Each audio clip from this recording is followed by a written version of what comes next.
ಶ್ರೀಗುರುಭ್ಯೋ ನಮಃ. ಹರಿ ಓಂ. ಜನ್ಮಾದ್ಯಸ್ಯ ಯತೋನ್ವಯಾದಿತರತಶ್ಚಾರ್ಥೇಷ್ವಭಿಜ್ಞಸ್ವರಾಟ್ ತೇನೇ ಬ್ರಹ್ಮ ಹೃದಯ ಆದಿಕವಯೇ ಮುಹ್ಯಂತಿ ಯಂ ಸೂರಯಃ ತೇಜೋ ವಾರಿಮೃದಾಂ ಯಥಾ ವಿನಿಮಯೋ ಯತ್ರ ತ್ರಿಸರ್ಗೋ ಮೃಷಾ ಧಾಮ್ನಾ ಸ್ವೇನ ಸದಾ ನಿರಸ್ತಕುಹಕಂ ಸತ್ಯಂ ಪರಂ ಧೀಮಹಿ ಜಯತಿ ಹರಿರಚಿಂತ್ಯಃ ಸರ್ವದೇವೈಕವಂದ್ಯಃ ಪರಮಗುರುರಭೀಷ್ಟಾವಾಪ್ತಿತಃ ಸಜ್ಜನಾನಾಂ ನಿಖಿಲಗುಣಗಣಾರ್ಣೋ ನಿತ್ಯನಿರ್ಮುಕ್ತದೋಷಃ ಸರಸಿಜನೇನೋऽಸೌ ಶ್ರೀಪತಿರ್ಮಾನದೋ ನಃ. ಪ್ರಥಮೋ ಹನುಮಾನ್ ನಾಮ ದ್ವಿತೀಯೋ ಭೀಮ ಏವ ಚ ಪೂರ್ಣಪ್ರಜ್ಞತೃತೀಯಸ್ತು ಭಗವತ್ಕಾರ್ಯಸಾಧಕಃ. ಕಾಮಧೇನುರ್ಯಥಾ ಪೂರ್ವಂ ಸರ್ವಾಭೀಷ್ಟಫಲಪ್ರದ ತಥಾ ಕಲೌ ವಾದಿರಾಜ ಶ್ರೀಪಾದೋ ಭೀಷ್ಟದಃ ಸದಾಂ ಭವತಿ ಯದನುಭಾವಾದಿಡಮೋ ಕೋಪಿ ವಾಗ್ಮಿ ಜಡಮತಿರಭಿಜಂತುರ್ಜಾಯತೆ ಪ್ರಾಜ್ಞಮೌಲಿಃ ಸಕಲವಚನಚೇತೋ ದೇವತಾ ಭಾರತೀ ಸಾ ಮಮ ವಚಸಿ ನಿಧತ್ತಾಂ ಸನ್ನಿಧಿಂ ಮಾನಸೇ ಚ. ನಾರಾಯಣಂ ನಮಸ್ಕೃತ್ಯ ನರಂ ಚೈವ ನರೋತ್ತಮಂ ದೇವೀಂ ಸರಸ್ವತೀಂ ವ್ಯಾಸಂ ತತೋ ಜಯಮುದೀರಯೇ. ಸ್ವಸ್ತ್ಯಸ್ತು ಸತಾಂ ತನ್ಮಂಗಲಾನಿ ಭವಂತು. ಹರಿವಂಶದಲ್ಲಿ ಗೋವರ್ಧನೋದ್ಧಾರದ ಚರಿತ್ರೆಯನ್ನು ಹೇಳ್ತಾ ಇದ್ದಾರೆ. ಇಂದ್ರನಿಗೆ ಕೃಷ್ಣನ ದರ್ಶನ ಆಗಿದೆ, ಹಾಗಾಗಿ ತಾನು ಮಾಡಿದ ಅಪರಾಧ ಏನು ಅಂತ ಗೊತ್ತಾಗಿದೆ. ಕೃಷ್ಣ ಆತ ಸರ್ವಸಮರ್ಥ ಜಗದ್ರಕ್ಷಕ, ನನಗೂ ಕೂಡ ಅಂತ ಇಂದ್ರ ಪದವಿಯನ್ನು ಕೊಟ್ಟವ ನೀನೇ ಎಂದು ತಾನು ಸ್ತೋತ್ರ ಮಾಡ್ತಾ ಇದ್ದಾನೆ. ನಮಸ್ತೆ ದೇವದೇವೇಶ ಭೂತ ಭಾವನ ಭಾವನ ಹಿರಣ್ಯ ರೇತಸೇತುಭ್ಯಂ ನಮಃ ಸೋಮಃ ಪ್ರದಾಯಿನೇ ಅಂತ ತಾನು ಪ್ರಾರ್ಥನೆ ಮಾಡ್ತಾ ಇದ್ದಾನೆ. ಸಮಸ್ತ ಜೀವರನ್ನು ರಕ್ಷಿಸುವ ಸ್ವಭಾವವುಳ್ಳಂತಹ ನೀನು ಶ್ರೀಹರಿ, ನಿನಗೆ ನಮಸ್ಕಾರ. ಹಿರಣ್ಯ ರೇತಸ್ಸುಳ್ಳಂತಹ ನೀನು, ಸೋಮರಸವನ್ನು ದೇವತೆಗಳಿಗೆ ಉಣಿಸುವವ ನೀನು, ಹಾಗಾಗಿ ನಿನಗೆ ನಮಸ್ಕಾರ. ನಮೋ ವೇದೈಕತತ್ವಾಯ ತನ್ನಿಬೋಧನ ಬೋಧನ ನಮಃ ಪ್ರಣವವಾಚ್ಯಾಯ ವಾಚಕಾಯ ನಮೋ ನಮಃ. ಇನ್ನು ವೈದಿಕ ತತ್ವರೂಪಿಯಾದವನು ಯಾರು ಕೇಳಿದರೆ ಕೃಷ್ಣ. ಹಾಗಾಗಿ ಮತ್ತೊಬ್ಬರಿಗೆ ತತ್ವವನ್ನು ಬೋಧಿಸುವವನು ಯಾರು ಕೇಳಿದರೆ ಅದು ನೀನೇ. ಹಾಗಾಗಿ ತತ್ವ ಪ್ರತಿಪಾದ್ಯನೂ ಅವನೇ, ತತ್ವವನ್ನು ಹೇಳುವವನು ಅವನೇ. ನಮಗೆ ಭಗವದ್ಗೀತಾದಿಗಳನ್ನು ನಾವು ನೋಡಿದ್ದೇವೆ. ಗೀತೆಯಲ್ಲಿ ಪ್ರತಿಪಾದ್ಯನಾದವ ಭಗವಂತನೇ, ಗೀತೆಯನ್ನು ಉಪದೇಶ ಮಾಡಿದವನು ಭಗವಂತನೇ. ಹೀಗೆ ಪ್ರಣವ ಮಂತ್ರ ವಾಚ್ಯನಾದವ ನಮ ಪ್ರಣವ ವಾಚ್ಯಾಯ ಅಂತ. ಪ್ರಣವ ಅಂದರೆ ಓಂಕಾರ. ಹಾಗಾಗಿ ಅಧಿಕ ಉತ್ತಮವಾದ ಗುಣಗಳನ್ನು ಹೊಂದಿದವನಾದದ್ರಿಂದ ನೀನು ಪ್ರಥಮ ಓಂಕಾರದಿಂದ ಪ್ರತಿಪಾದ್ಯನಾದವ. ಹಾಗಾಗಿ ನಿನಗೆ ಮತ್ತೆ ಮತ್ತೆ ನಮಸ್ಕಾರ ಅಂತ ಹೇಳ್ತಾ ಇದ್ದಾನೆ. ನಮಸ್ತೆ ವಿಶ್ವರೂಪಾಯ ನಮೋ ಲೋಕಹಿತಾಯತೆ ನಮೋ ಗೋಪವಿರೂಪಾಯ ನಮೋ ಗೋಧರಧಾರಿಣಿ. ವಿಶ್ವರೂಪಿಯಾದ ನಿನಗೆ ನಮಸ್ಕಾರ. ವಿಶ್ವ ಅಂದರೆ ವಿಶ್ವನಾಮಕ ಭಗವಂತನೂ ಹೌದು, ಜಗತ್ತಿನಲ್ಲಿ ವ್ಯಾಪ್ತನಾದವನೂ ಅವನು. ಹಾಗಾಗಿ ಹಿತಕಾರಿಯನ್ನು ಮಾಡುವ ನಿನಗೆ ನಮಸ್ಕಾರ. ಗೋಪವೇಷದ ಹರಿಯೇ ನಿನಗೆ ನಮಸ್ಕಾರ. ಗೋಪವೇಷ ಇದ್ದದ್ರಿಂದ ಇವನಿಗೆ ಮೊದಲು ಗೊತ್ತಾಗಲಿಲ್ಲ, ಹಾಗಾಗಿ ಅಂತಹ ಒಳ್ಳೆ ವೇಷಧಾರಣೆ ಮಾಡಿದವ ಗೋವರ್ಧನ, ಗೋಧರಧಾರಿಣಿ ಅಂತ ಹೇಳ್ತಾನೆ. ಗೋವರ್ಧನ ಬೆಟ್ಟವನ್ನು ಎತ್ತಿದ ಹರಿ, ನಿನಗೆ ನಮಸ್ಕಾರ. ನಮಃ ಪುರಾಣ ರೂಪಾಯ ನಮಸ್ತೆ ಮಧುಸೂದನ ಕಿಂವಾನೇವ ಜಗನ್ನಾಥ ನಮಸ್ಕಾರೇಣ ಕೇಶವ. ಪುರಾಣ ರೂಪಿಯಾದವನು, ಮೊದಲಿಂದಲೂ ಕೂಡ ಇರುವಂತಹವನು ಯಾರು ಕೇಳಿದರೆ ಮಧುಸೂದನಾದ ನಿನಗೆ ನಮಸ್ಕಾರ. ಮಧು ಗೈಟವರು ಮೊದಲು ಬಂದಂಥ ದೈತ್ಯರು, ಅವರನ್ನೆಲ್ಲ ನಾಶ ಮಾಡಿದವ ನೀನು. ಹಾಗಾಗಿ ಜಗತ್ತಿಗೆ ನಾಥನಾದ ನೀನು ಕೇಶವ, ನಿನಗೆ ನಮಸ್ಕಾರ ಅಂತ ತಾನು ಹೇಳ್ತಾ ಇದ್ದಾನೆ. ಮತ್ತೆ ಹೇಳ್ತಾನೆ, ಕಿಂವ ಅನೇನ ಜಗನ್ನಾಥ ನಮಸ್ಕಾರೇಣ ಕೇಶವ. ಅಲ್ಲ, ನನ್ನ ನಮಸ್ಕಾರದಿಂದ ನಿನಗೇನಾಗಬೇಕಾಗಿದೆ? ನಿನಗೇನೂ ಅಲ್ಲ. ಮತ್ತೆ ನಾನು ಮಾಡಿದ ಅಪರಾಧಕ್ಕೋಸ್ಕರ ನಾನು ನಿನ್ನ ಹತ್ರ ಕ್ಷಮೆಯಾಚಿಸಿ ನಮಸ್ಕಾರ ಮಾಡ್ತಾ ಇದ್ದೇನೆ. ಯಾಸ್ತು ದೇವದೇವೇಶ ಮೂರ್ತಯೋ ಮೂರ್ತಿಮತ್ತರಾಹ ನಮಸ್ತಾಭ್ಯಸ್ತಥಾ ವಿಷ್ಣೋರ್ ತತ್ಸರ್ವಂ ಖ್ಯಸಿ ಕಾಮದಃ. ಇನ್ನು ಯಾವ ಪರಮಂಗಳವಾದ ರೂಪ ಉಂಟಲ್ಲ, ಅದು ಯಾರು ಕೇಳಿದರೆ ಅದು ನೀನೇ. ಹಾಗಾಗಿ ನಿನಗೆ ಅನಂತ ಮೂರ್ತಿಯಾದ ನಿನಗೆ ಅನಂತ ನಮಸ್ಕಾರ. ಎಲ್ಲ ರೂಪದಿಂದಲೂ ಭಕ್ತರ ಇಷ್ಟವನ್ನು ದಯಪಾಲಿಸುವವ ನೀನು ಕರುಣಾಸಾಗರನಾದವ ಅಂತ ಹೇಳ್ತಾರೆ. ಕರುಣಾ ಸಂಪನ್ನನಾದ ವಿಷ್ಣು, ನಿನಗೆ ನಮಸ್ಕಾರ. ಕ್ಷಂತವ್ಯಂ ಮಮ ದೇವೇಶ ಕೃತಂ ಗೋಪಾಲನಂದನ ಅಜ್ಞಾನಾದಥವಾ ಜ್ಞಾನಾದ್ ರೋಷಾದ್ವಾ ಯದುನಂದನ. ಗೋಪನಂದನ ಅಂತ ಕರೀತಾರೆ. ನಂದನ ಅಂದರೆ ಅವರಿಗೆ ಆನಂದವನ್ನು ಉಂಟು ಮಾಡುವವನು. ಗೋಪರಿಗೆಲ್ಲ ಆನಂದ, ಕೃಷ್ಣ ಇದ್ದರೆ ಬಹಳ ಖುಷಿ. ಇನ್ನೊಂದು ನದೀ ಸಮೃದ್ಧವು ಅಂತ ಧಾತು, ಸಮೃದ್ಧಿ ಅರ್ಥದಲ್ಲಿ ಆನಂದ ಅಂತ ಶಬ್ದ ಇರುವುದು. ಹಾಗಾಗಿ ಸಮೃದ್ಧಿ ಇದೆ, ಬೇಕಾದಷ್ಟು ಹಾಲು, ಮೊಸರು, ಬೆಣ್ಣೆ, ತುಪ್ಪ, ಇದರ ಜೊತೆಗೆ ಓಡಾಡಲಿಕ್ಕೆ ಬೇಕಾದಂಥ ವಾತಾವರಣ ಎಲ್ಲವೂ ಇದೆ. ಹಾಗಾಗಿ ನನ್ನಿಂದಾದ ಅಪರಾಧವನ್ನು ನೀನು ಕ್ಷಮಿಸಬೇಕಪ್ಪ ಅಂತ ತಾನು ಪ್ರಾರ್ಥನೆ ಮಾಡಿ ಹೇಳ್ತಾ ಇದ್ದಾನೆ. ನಾನು ಜ್ಞಾನಪೂರ್ವಕವಾಗಿಯೇ ನಾನು ಇಂತಹ ಒಂದು ಅಪರಾಧವನ್ನು ಮಾಡಿದೆ, ರೋಷದಿಂದ ಮಾಡಿದೆ. ಹಾಗಾಗಿ ಅಜ್ಞಾನ ನನ್ನಿಂದ ತಡೆದು ಹೋಗಿದೆ. ಆದ್ದರಿಂದ ನೀನು ಜ್ಞಾನಪೂರ್ವಕವಾಗಿಯೂ ಅಜ್ಞಾನಪೂರ್ವಕವಾಗಿಯೂ ಮಾಡಿದ ತಪ್ಪನ್ನು ನೀನು ಕ್ಷಮೆ ಕೊಡಬೇಕು. ನೀನು ಯದುನಂದನ ಅಲ್ವಾ ಅಂತ ಕೇಳ್ತಾ ಇದ್ದಾನೆ.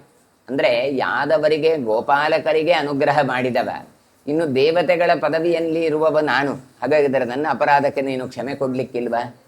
ಸಮರ್ಥೇಶು ಅಸಮರ್ಥೇಶು ರೋಷ ಪ್ರಸ್ಫುರತಿ ಪ್ರಭೋ ನ ಕೇನಚಿತ್ ಭವಾನ್ ಶಾಸ್ಯ ಶಾಸ್ತ ಸರ್ವಸ್ಯ ವೈ ಪ್ರಭೋ. ಇನ್ನು ಹೇಳ್ತಾನೆ, ಸಮರ್ಥರಲ್ಲೇ ಇರಲಿ ಅಸಮರ್ಥರಲ್ಲೇ ಇರಲಿ ವಿಚಾರ ಮಾಡದೆ ಒಳಗಿಂದ ಹುಟ್ಟುವಂತಹ ಸಿಟ್ಟು ಅದೇನಾಗತ್ತೆ, ಒಳಗೆ ಇರುವಂಥ ಸಿಟ್ಟು ಅದು ಹೊರಗೆ ನೂಕಲ್ಪಡ್ತದೆ. ಅಂದರೆ ತನ್ನಿಂತಾನೆ ಅದು ಹೊರಗೆ ಬರ್ತದೆ ಸಿಟ್ಟು. ಆ ಸಿಟ್ಟಿಗೆ ನೀನು ಮಾತ್ರ ಪ್ರತಿಕ್ರಿಯೆ ಮಾಡೋದೇ ಇಲ್ಲ.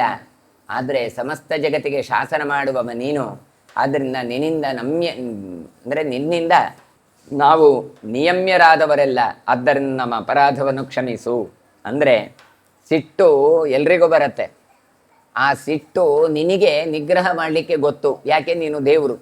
ಸಿಟ್ಟು ಬಂದ ಹಾಗೆ ತೋರಿಸಿಕೊಳ್ತಿ, ಸಿಟ್ಟು ಮಾಡದೆಯೂ ಕೂತ್ಕೊಳ್ತಿ, ಸಿಟ್ಟು ಮಾಡಲಿಕ್ಕೂ ಬರುತ್ತೆ ನಿನಗೆ. ನಮಗೆ ಹಾಗಲ್ಲ. ನಮಗೆ ಒಳಗಿಂದ ಸಿಟ್ಟು ಬಂದರೆ ಅದನ್ನು ಕಟ್ಟಿಕೊಳ್ಳಿಕ್ಕೆ ಆಗೋದಿಲ್ಲ. ಅದನ್ನು ಹೊರಗೆ ಹಾಕ್ತೇವೆ ನಾವು. ಹಾಗಾಗಿ ನನ್ನ ಸಿಟ್ಟು ಹೊರಗೆ ಹಾಕಿದ್ದೇನೆ, 7 ದಿನ ಸತತವಾಗಿ ಮಳೆಯನ್ನು ಸುರಿಸಿದ್ದೇನೆ. ಆದ್ದರಿಂದ ನಂದು ಅಪರಾಧ ಆಗಿದೆ. ಆದ್ದರಿಂದ ನೀನು ಎಷ್ಟಾದರೂ ಕೂಡ ನಿಗ್ರಹ ಉಳ್ಳವ, ನಮಗೆ ನಿಗ್ರಹ ಇಲ್ಲದವರು ನಾವು. ಹಾಗಾಗಿ ಕಂಟ್ರೋಲೇ ಇಲ್ಲದ ನಮ್ಮನ್ನು ನೀನು ಕ್ಷಮಿಸಬೇಕಪ್ಪ. ತನ್ನಿಮೆರ್ತಮಿದಂ ಸರ್ವಂ ಐಂದ್ರಂ ಮಮ ಸುದುರ್ಲಭಂ ತತ್ಪ್ರಸಾದ ಜಗನ್ನಾಥ ದೇವಾನಾಮೀಶ್ವರೋ ಯತಃ. ಯಾರಿಂದಲೂ ಕೂಡ ಪಡಿಲಿಕ್ಕೆ ಅಸಾಧ್ಯವಾದ ಪದವಿ ಯಾವುದು? ಇಂದ್ರ ಪದವಿ. ನನಗೆ ಅದು ಸಿಕ್ಕಿದೆ. ಅದು ದೇವೇಂದ್ರ ನಾನು. ಹಾಗಾದರೆ ಬಲಿ ಚಕ್ರವರ್ತಿಯ ಚರಿತ್ರೆಯಲ್ಲಿ ನೋಡಿ, 100 ಯಾಗ ಮಾಡಿದರೆ ಆ ಪದವಿ ಬರುತ್ತೆ. ಆದರೆ 100ನೇ ಯಾಗ ಮಾಡಲಿಕ್ಕೆ ವಾಮನನಾಗಿ ಬಂದು ನೀನು ತಡೆದವ. ಆದ್ದರಿಂದ ಅದಕ್ಕೆ ಎಷ್ಟು ಮಹತ್ವ ಉಂಟು, ಕಾಲಕ್ಕೆ ಎಷ್ಟು ಮಹತ್ವ, ಪದವಿಗೆ ಎಷ್ಟು ಮಹತ್ವ ಅಂತ ಆಲೋಚನೆ ಮಾಡಿ. ಅಂತಹ ಪದವಿಯಲ್ಲಿ ನೀನು ನನ್ನನ್ನು ಕೂತ್ಕೊಳಿಸಿದ್ಯಪ್ಪ. ಆದ್ದರಿಂದ ನೀನು ಜಗನ್ನಾಥ, ನಿನ್ನ ಅನುಗ್ರಹದಿಂದ ನಾನು ಇವತ್ತು ದೇವತೆಗಳ ಅಧಿಪತಿಯಾಗಿ ನಾನು ಮೆರಿತಾ ಇದ್ದೇನೆ. ತತಶ್ಚ ದೇವದೇವೇಶ ಕ್ಷಂತವ್ಯಂ ದಾಸ ಇತ್ಯಹಂ ನನಃ ದಾಸೇಸು ಕೋಪೋಸ್ತಿ ಸ್ವಾಮಿನ ಸ್ವಾಮಿ ಸತ್ತಮ. ಆದ್ದರಿಂದ ದೇವದೇವೋತ್ತಮನಾದ ನೀನು, ದಾಸಾನುದಾಸನಾದವ ನಾನು. ಹಾಗಾಗಿ ನನ್ನ ಅಪರಾಧವನ್ನು ನೀನು ಮನ್ನಿಸು. ಸ್ವಾಮಿಯಾದವನು ಎಂದಿಗೂ ಸ್ವಾಮಿಯೇ, ದಾಸನಾದವ ಎಂದಿಗೂ ದಾಸನೇ. ಹಾಗಾಗಿ ದಾಸರು ಯಾವಾಗಲೂ ಅಪರಾಧವನ್ನು ಮಾಡ್ತಾ ಇರ್ತಾರೆ. ಆದರೆ ಸ್ವಾಮಿಯಾದವ ಅದನ್ನು ದೊಡ್ಡ ಸಿಟ್ಟು ಮಾಡಿಕೊಂಡು ನೀನು ಶಾಪ ಕೊಡಬಾರ್ದಷ್ಟೇ, ನೀನು ಕೋಪಿಸಿಕೊಳ್ಳಬಾರ್ದು. ನೀನದನ್ನು ಅರ್ಥ ಮಾಡಿಕೊಂಡು ನಮ್ಮನ್ನು ಅನುಗ್ರಹ ಮಾಡಬೇಕು. ನಾವು ಹೇಳ್ತೇವಲ್ಲ, ಏನು ಮಾಡುವ ಹೇಳಿ, ಆ ಕೆಲಸದವರು, ಅವರದ್ದು ಎಜುಕೇಷನೇ ಅಷ್ಟೇ, ಅವರ ಮಟ್ಟವೇ ಹಾಗೆ, ಜೀವನ ಮಟ್ಟವೇ ಹಾಗೆ, ಚಿಂತನ ಮಟ್ಟವೇ ಹಾಗೆ. ಹಾಗಾಗಿ ನೀನು ಈಶ, ನಾನು ದಾಸ. ಆದ್ದರಿಂದ ನನ್ನ ಅಪರಾಧವನ್ನು ನೀನು ಕ್ಷಮಿಸು ಅಂತ ತಾನು ದೇವೇಂದ್ರ ಪ್ರಾರ್ಥನೆ ಮಾಡ್ತಾ ಇದ್ದಾನೆ. ಇತ್ಯುಕ್ತ್ವಾತ ಪುನರ್ವಾಕ್ಯಂ ವ್ಯಾಜಹಾರ ಶಚೀಪತಿ ಕೃಷ್ಣಂ ಕಮಲಪತ್ರಾಕ್ಷಂ ಆಬಾಲಂ ಬಾಲರೂಪಿಣಂ. ನಿನಗೆ ಪ್ರಾರ್ಥನೆ ಮಾಡಿದವು ಮತ್ತಾರು ಅಲ್ಲ, ಶಚೀಪತಿಯಾದ ಇಂದ್ರ. ಆ ಶಚಿಗೋಸ್ಕರ ನಹುಷ ಎಷ್ಟು ಗಲಾಟೆ ಎಲ್ಲ ಮಾಡಿದ. ಹಾಗಾಗಿ ಒಂದೊಂದು ಕೂಡ ನನಗೆ ಸಿಕ್ಕಿದ್ದು ನನಗೆ ದೊಡ್ಡ ಪುಣ್ಯವೇ. ಆದರೂ ಕೂಡ ನಾನೊಂದು ಅಜ್ಞಾನವನ್ನು ಎಸಗಿದ್ದೇನೆ. ಆದ್ದರಿಂದ ನೀನು ಕ್ಷಮ ಕೊಡಬೇಕು. ಹೇಗಿದ್ದಿ ನೀನು ಕೃಷ್ಣ? ಕಮಲಪತ್ರಾಕ್ಷ, ಕಮಲದಂತೆ ವಿಸ್ತೃತವಾದ ಕಣ್ಣು, ಕಮಲದಂತೆ ಶುದ್ಧವಾದ ಕಣ್ಣು, ಕಮಲದಂತೆ ಅನುಗ್ರಹೋನ್ಮುಖನಾದಂತಹ ನೀನು ಅಂತ ಕಣ್ಣನ್ನು ಹೊಂದಿದ್ದಿ. ನೋಡುವಾಗ ಚಿಕ್ಕ ಹುಡುಗನಾಗೆ ಇದ್ದಿ, 7 ವರ್ಷದ ಹುಡುಗ, ಬಾಲಕೃಷ್ಣನಾಗಿದ್ದಿ. ಆದರೆ ನೀನು ಬಾಲನಲ್ಲ, ಮತ್ತೆ ನೀನು ಅಬಾಲ, ಬಾಲನಲ್ಲದೇ ಇರುವವ. ಅಂದರೆ ಏನು ಕೇಳಿದರೆ, ನೋಡ್ಲಿಕ್ಕೆ ಮಾತ್ರ ಚಿಕ್ಕ ಹುಡುಗನಾಗೆ ಇದ್ದಿ, ಆದರೆ ನೀನು ಚಿಕ್ಕ ಹುಡುಗಲ್ಲ, ಮಹತೋ ಮಹೀಯನಾದವ ನೀನು. ಆದ್ದರಿಂದ ನಾನು ಎಸಗಿದ ಅಪರಾಧಕ್ಕೆ ಕ್ಷಮೆಯನ್ನು ಕೊಡು ಕೃಷ್ಣ. ಅತಸೀ ಪುಷ್ಪ ಸಂಕಾಶಂ ಶ್ರೀವತ್ಸ ಕೃತಲಕ್ಷಣಂ ಉಪವಿಷ್ಟಂ ಶಿಲಾಪೃಷ್ಠೆ ಕೃತ್ವಾ ಕರ್ಮಾತಿ ಮಾನುಷಂ. ಕೃಷ್ಣ, ಆದರೂ ನಿನ್ನ ಬಣ್ಣ ಹೇಗೆ ಗೊತ್ತಾ? ಅತಸೀ ಪುಷ್ಪದಂತೆ ಅಂದರೆ ನೀಲ ಮೇಘಶ್ಯಾಮದ ಇರುವಂಥದ್ದು ಅಂತ ಅರ್ಥ. ಅಗಸೆ ಹೂವಿನ ಹಾಗೆ ಬಣ್ಣ ನಿನ್ನದು. ಶ್ರೀವತ್ಸ ಚಿಹ್ನೆಯಿಂದ ಅಲಂಕೃತನಾದವ, ಮನುಷ್ಯರಿಂದ ಊಹಿಸ್ಲಿಕ್ಕೂ ಸಾಧ್ಯ ಇಲ್ಲದ ಕೆಲಸಗಳನ್ನೆಲ್ಲ ಮಾಡಿದವ ನೀನು, ಅತಿಮಾನುಷವಾದ ಕರ್ಮಗಳನ್ನು ಮಾಡಿದವ ನೀನು. ಎಲ್ಲಿ ಕೂತಿದ್ಯಪ್ಪ? ಬಂಡೆಯ ಮೇಲೆ ಕೂತಿದ್ದಿ. ಹಾಗಾಗಿ ಹೇಳ್ತಾ ಇದ್ದಾನೆ, ಯಾವಾಗಲೂ ದೇವಲೋಕದ ಬಗ್ಗೆ ಚಿಂತನೆ ಮಾಡುವವ ನೀನು. ಕುಂಡಲಾಭ್ಯಾಂ ಸದಿವ್ಯಾಭ್ಯಾಂ ಸತತಂ ದ್ಯೋತಿಕಾನನಃ ಪಂಚಸ್ತಬಕಲಂಬೇನ ದೇವಭೂಷಣ ಭೂಷಿತಃ. ನೋಡಿದರೆ ನೀನು ಯಾವಾಗಲೂ ಕೂಡ ದೇವಲೋಕದ ದೇವತೆಗಳು ಉರಿಸುವಂತಹ ಧರಿಸುವಂತಹ ಓಲೆ ಉಂಟಲ್ಲ, ಅದನ್ನು ನೀನು ಧರಿಸ್ತಾ ಇದ್ಯಪ್ಪ. ಹಾಗಾಗಿ ಅತ್ಯಂತ ಶೋಭಾಯಮಾನವಾಗಿ ಕಾಣ್ತಾ ಇದ್ದಿ. ಇನ್ನು 5 ಗೊಂಚಲುಗಳು ಉಳ್ಳಂತಹ ಒಂದು ಮಾಲೆ, ಅದನ್ನು ದೇವಮಾಲೆ ಅಂತ ಕರೀತಾರೆ. 5 ವಿಧವಾದಂಥ ಹೂಗಳು, ಅವುಗಳನ್ನೆಲ್ಲ ದೇವಮಾಲೆ ಹಾಕ್ಕೊಂಡಿದ್ದಿ. ತಲೆಯಿಂದ ಕಾಲಿನವರೆಗೆ ಬರಬೇಕು ಅಷ್ಟು ಉದ್ದದ ಮಾಲೆಗಳನ್ನು ನೀನು ಧಾರಣೆ ಮಾಡಿದ್ದಿ. ಸಹಸ್ರಪತ್ರ ಕಾಂತೇನ ದೇಹಭೂಷಣಕಾರಿಣ ದೀಕ್ಷ್ಯಮಾಣ ಸಹಸ್ರೇಣ ನೇತ್ರಾಣಾಂ ಕಾಮರೂಪಿಣ. ಇನ್ನು ತಾವರೆಯ ಮಾಲೆ ಅದು ಹೇಗೆ ಉಂಟು ಕೇಳಿದರೆ, ದೇಹವನ್ನೆಲ್ಲ ಅಲಂಕರಿಸತ್ತೆ. ನಮಗೆ ಕೆಲವು ಸಲ ಕುತ್ತಿಗೆಗೆ ಮಾತ್ರ ಅಂತ, ಅದಕ್ಕೆ ನೆಕ್ಲೆಸ್ ಅಂತ ಕರೆಯುದು. ಅದಷ್ಟೇ ಟೈಟ್ ನಿಲ್ಲಬೇಕು, ಅದು ಕುತ್ತಿಗೆವರೆಗೆ ಮಾತ್ರ ಹೊರತು ನಾಭಿವರೆಗೂ ಕಾಲಿನವರೆಗೂ ಅಲ್ಲ. ಆದರೆ ಇದು ಹಾಗಲ್ಲ ಮಾಲೆ. ಮತ್ತೆ ಹೇಗೆ ಉಂಟು ಕೇಳಿದರೆ ಕಾಲಿನವರೆಗೂ ಉಂಟು. ಹಾಗಾಗಿ ತಾವರೆಯ ಮಾಲೆಯಿಂದ ಶೋಭಿಸ್ತಾ ಇದ್ದಿ. ಕಾಮರೂಪಿಯಾದಂತಹ ದೇವೇಂದ್ರ ನಾನು 2 ಕಣ್ಣಲ್ಲಿ ನೋಡೋದಲ್ಲ, ಸಾವಿರ ಕಣ್ಣಿನಲ್ಲಿ ನೋಡ್ತಾ ಇದ್ದೇನೆ ಅಂತ ಹೇಳ್ತಾನೆ. ಸಹಸ್ರೇಣ ನೇತ್ರಾಣಾಂ ಕಾಮರೂಪಿಣ, ನಿನ್ನ ಅತ್ಯಂತ ಇಷ್ಟವಾದ ರೂಪವನ್ನು ನಾನು ಕಾಣ್ತಾ ಇದ್ದೇನಪ್ಪ. ತ್ರಿದಶ ಜ್ಞಾಪನಾರ್ಥೇನ ಮೇಘ ನಿರ್ಘೋಷಕಾರಿಣ ಅಥ ದಿವ್ಯೇನ ಮಧುರಂ ವ್ಯಾಜಹಾರ ಸ್ವರೇಣ ತಂ. ಹೀಗೆ ಹೇಳುವಾಗ ಸರ್ವೋತ್ತಮನಾದ ಕೃಷ್ಣ ತಾನು ಗಂಭೀರವಾದ ಸ್ವರದಿಂದ ಮಾತಾಡ್ತಾನೆ.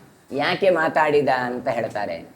ಕೃಷ್ಣನನ್ನು ಕುರಿತು ಹೇಳ್ತಾ ಇದ್ದಾನೆ ಇಂದ್ರ, ಇಷ್ಟೆಲ್ಲ ಹೇಳ್ತಾ ಇದ್ದಾನೆ. ಯಾಕೆ? ಕೃಷ್ಣನಿಗೆ ಗೊತ್ತಿಲ್ಲೇನು? ಗೊತ್ತುಂಟು. ಮತ್ತು ದೇವತೆಗಳಿಗೆ ಗೊತ್ತಾಗಬೇಕು. ಒಂದು ಅಪರಾಧವನ್ನು ನಾವು ಎಸಗಿದ್ದೇವೆ, ಅದಕ್ಕೆ ಕ್ಷಮೆ ಕೇಳಬೇಕು ಅಂತ ಒಂದು ಲೋಕ ಶಿಕ್ಷಣೆಗೋಸ್ಕರ. ಅದು ಮಾತ್ರ ಅಲ್ಲದೆ ಇತರ ದೇವತೆಗಳಿಗೆ ಹರಿ ಸರ್ವೋತ್ತಮ ಎನ್ನುವ ಜ್ಞಾನ ಬರಬೇಕಾಗಿದೆ. ಅದನ್ನು ತಿಳಿಸುವುದಕ್ಕೋಸ್ಕರ ತಾನು ಗಟ್ಟಿಯಾದ ಸ್ವರದಿಂದ ಕೃಷ್ಣನನ್ನು ಕುರಿತು ಹೇಳ್ತಾ ಇದ್ದಾನೆ ದೇವೇಂದ್ರ. ಮತ್ತೆ ಕೃಷ್ಣ ಕೃಷ್ಣ ಮಹಾಬಾಹೋ ಜ್ಞಾತೀನಾಂ ನಂದಿವರ್ಧನ ಅತಿದೈವಂ ಕೃತಂ ಕರ್ಮ ತ್ವಯಾ ಪ್ರೀತಿಮತಾ ಗವಾಂ. ಇಂದ್ರ ಹೇಳ್ತಾ ಇದ್ದಾನೆ, ಕೃಷ್ಣ ನೀನು ನಿನ್ನ ಬಂಧುಗಳಿಗೆಲ್ಲ ಆನಂದವನ್ನು ಉಂಟು ಮಾಡಿದವ. ಬಾಲಲೀಲೆಗಳನ್ನು ಮಾಡಿ ತೋರಿಸಿದ್ದಿ, ಒಂದೊಂದು ಅತಿಮಾನುಷವಾದ ಕೆಲಸ ಎಲ್ಲ ಮಾಡಿ ತೋರಿಸಿದ್ದಿ.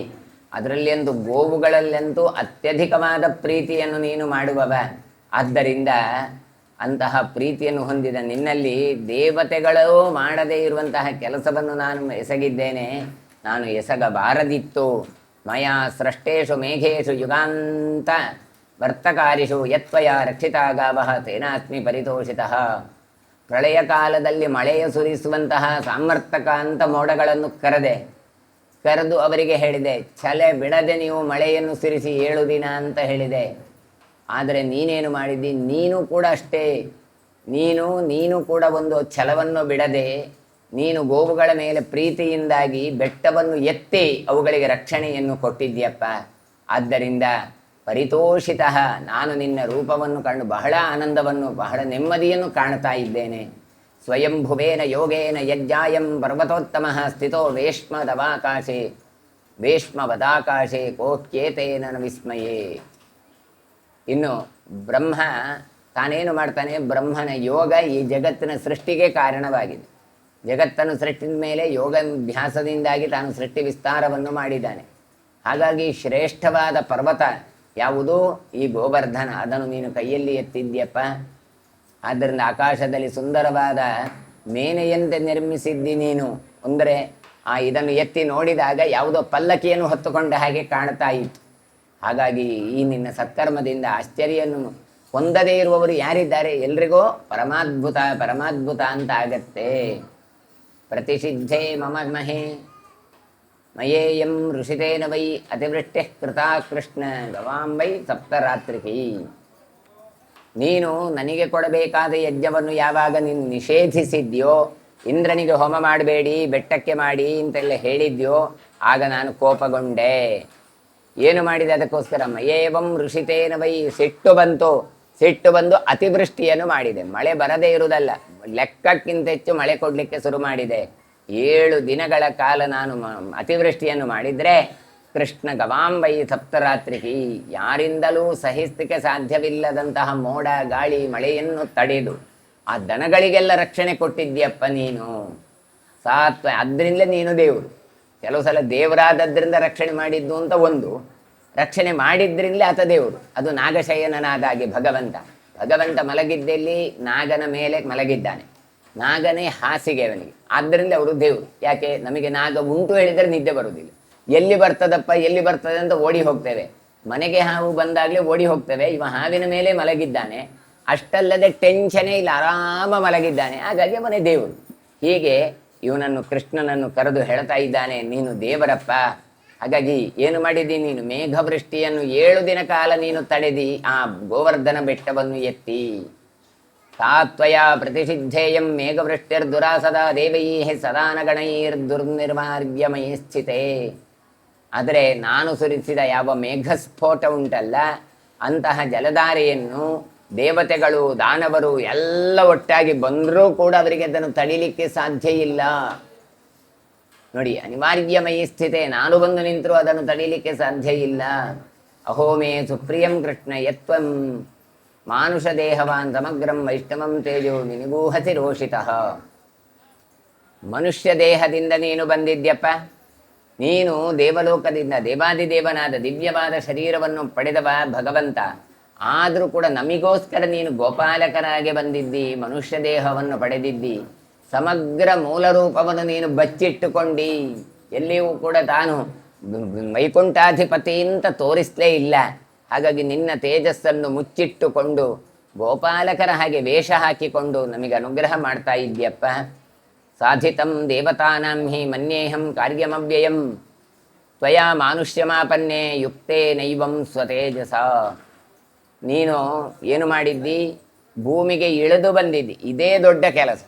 ಅಲ್ಲಿ ಇದ್ದವ ಇಲ್ಲಿ ಬಂದಿದ್ದಾನೆ ಹೇಳಿದರೆ ಅದು ಕೂಡ ಹೇಗೆ?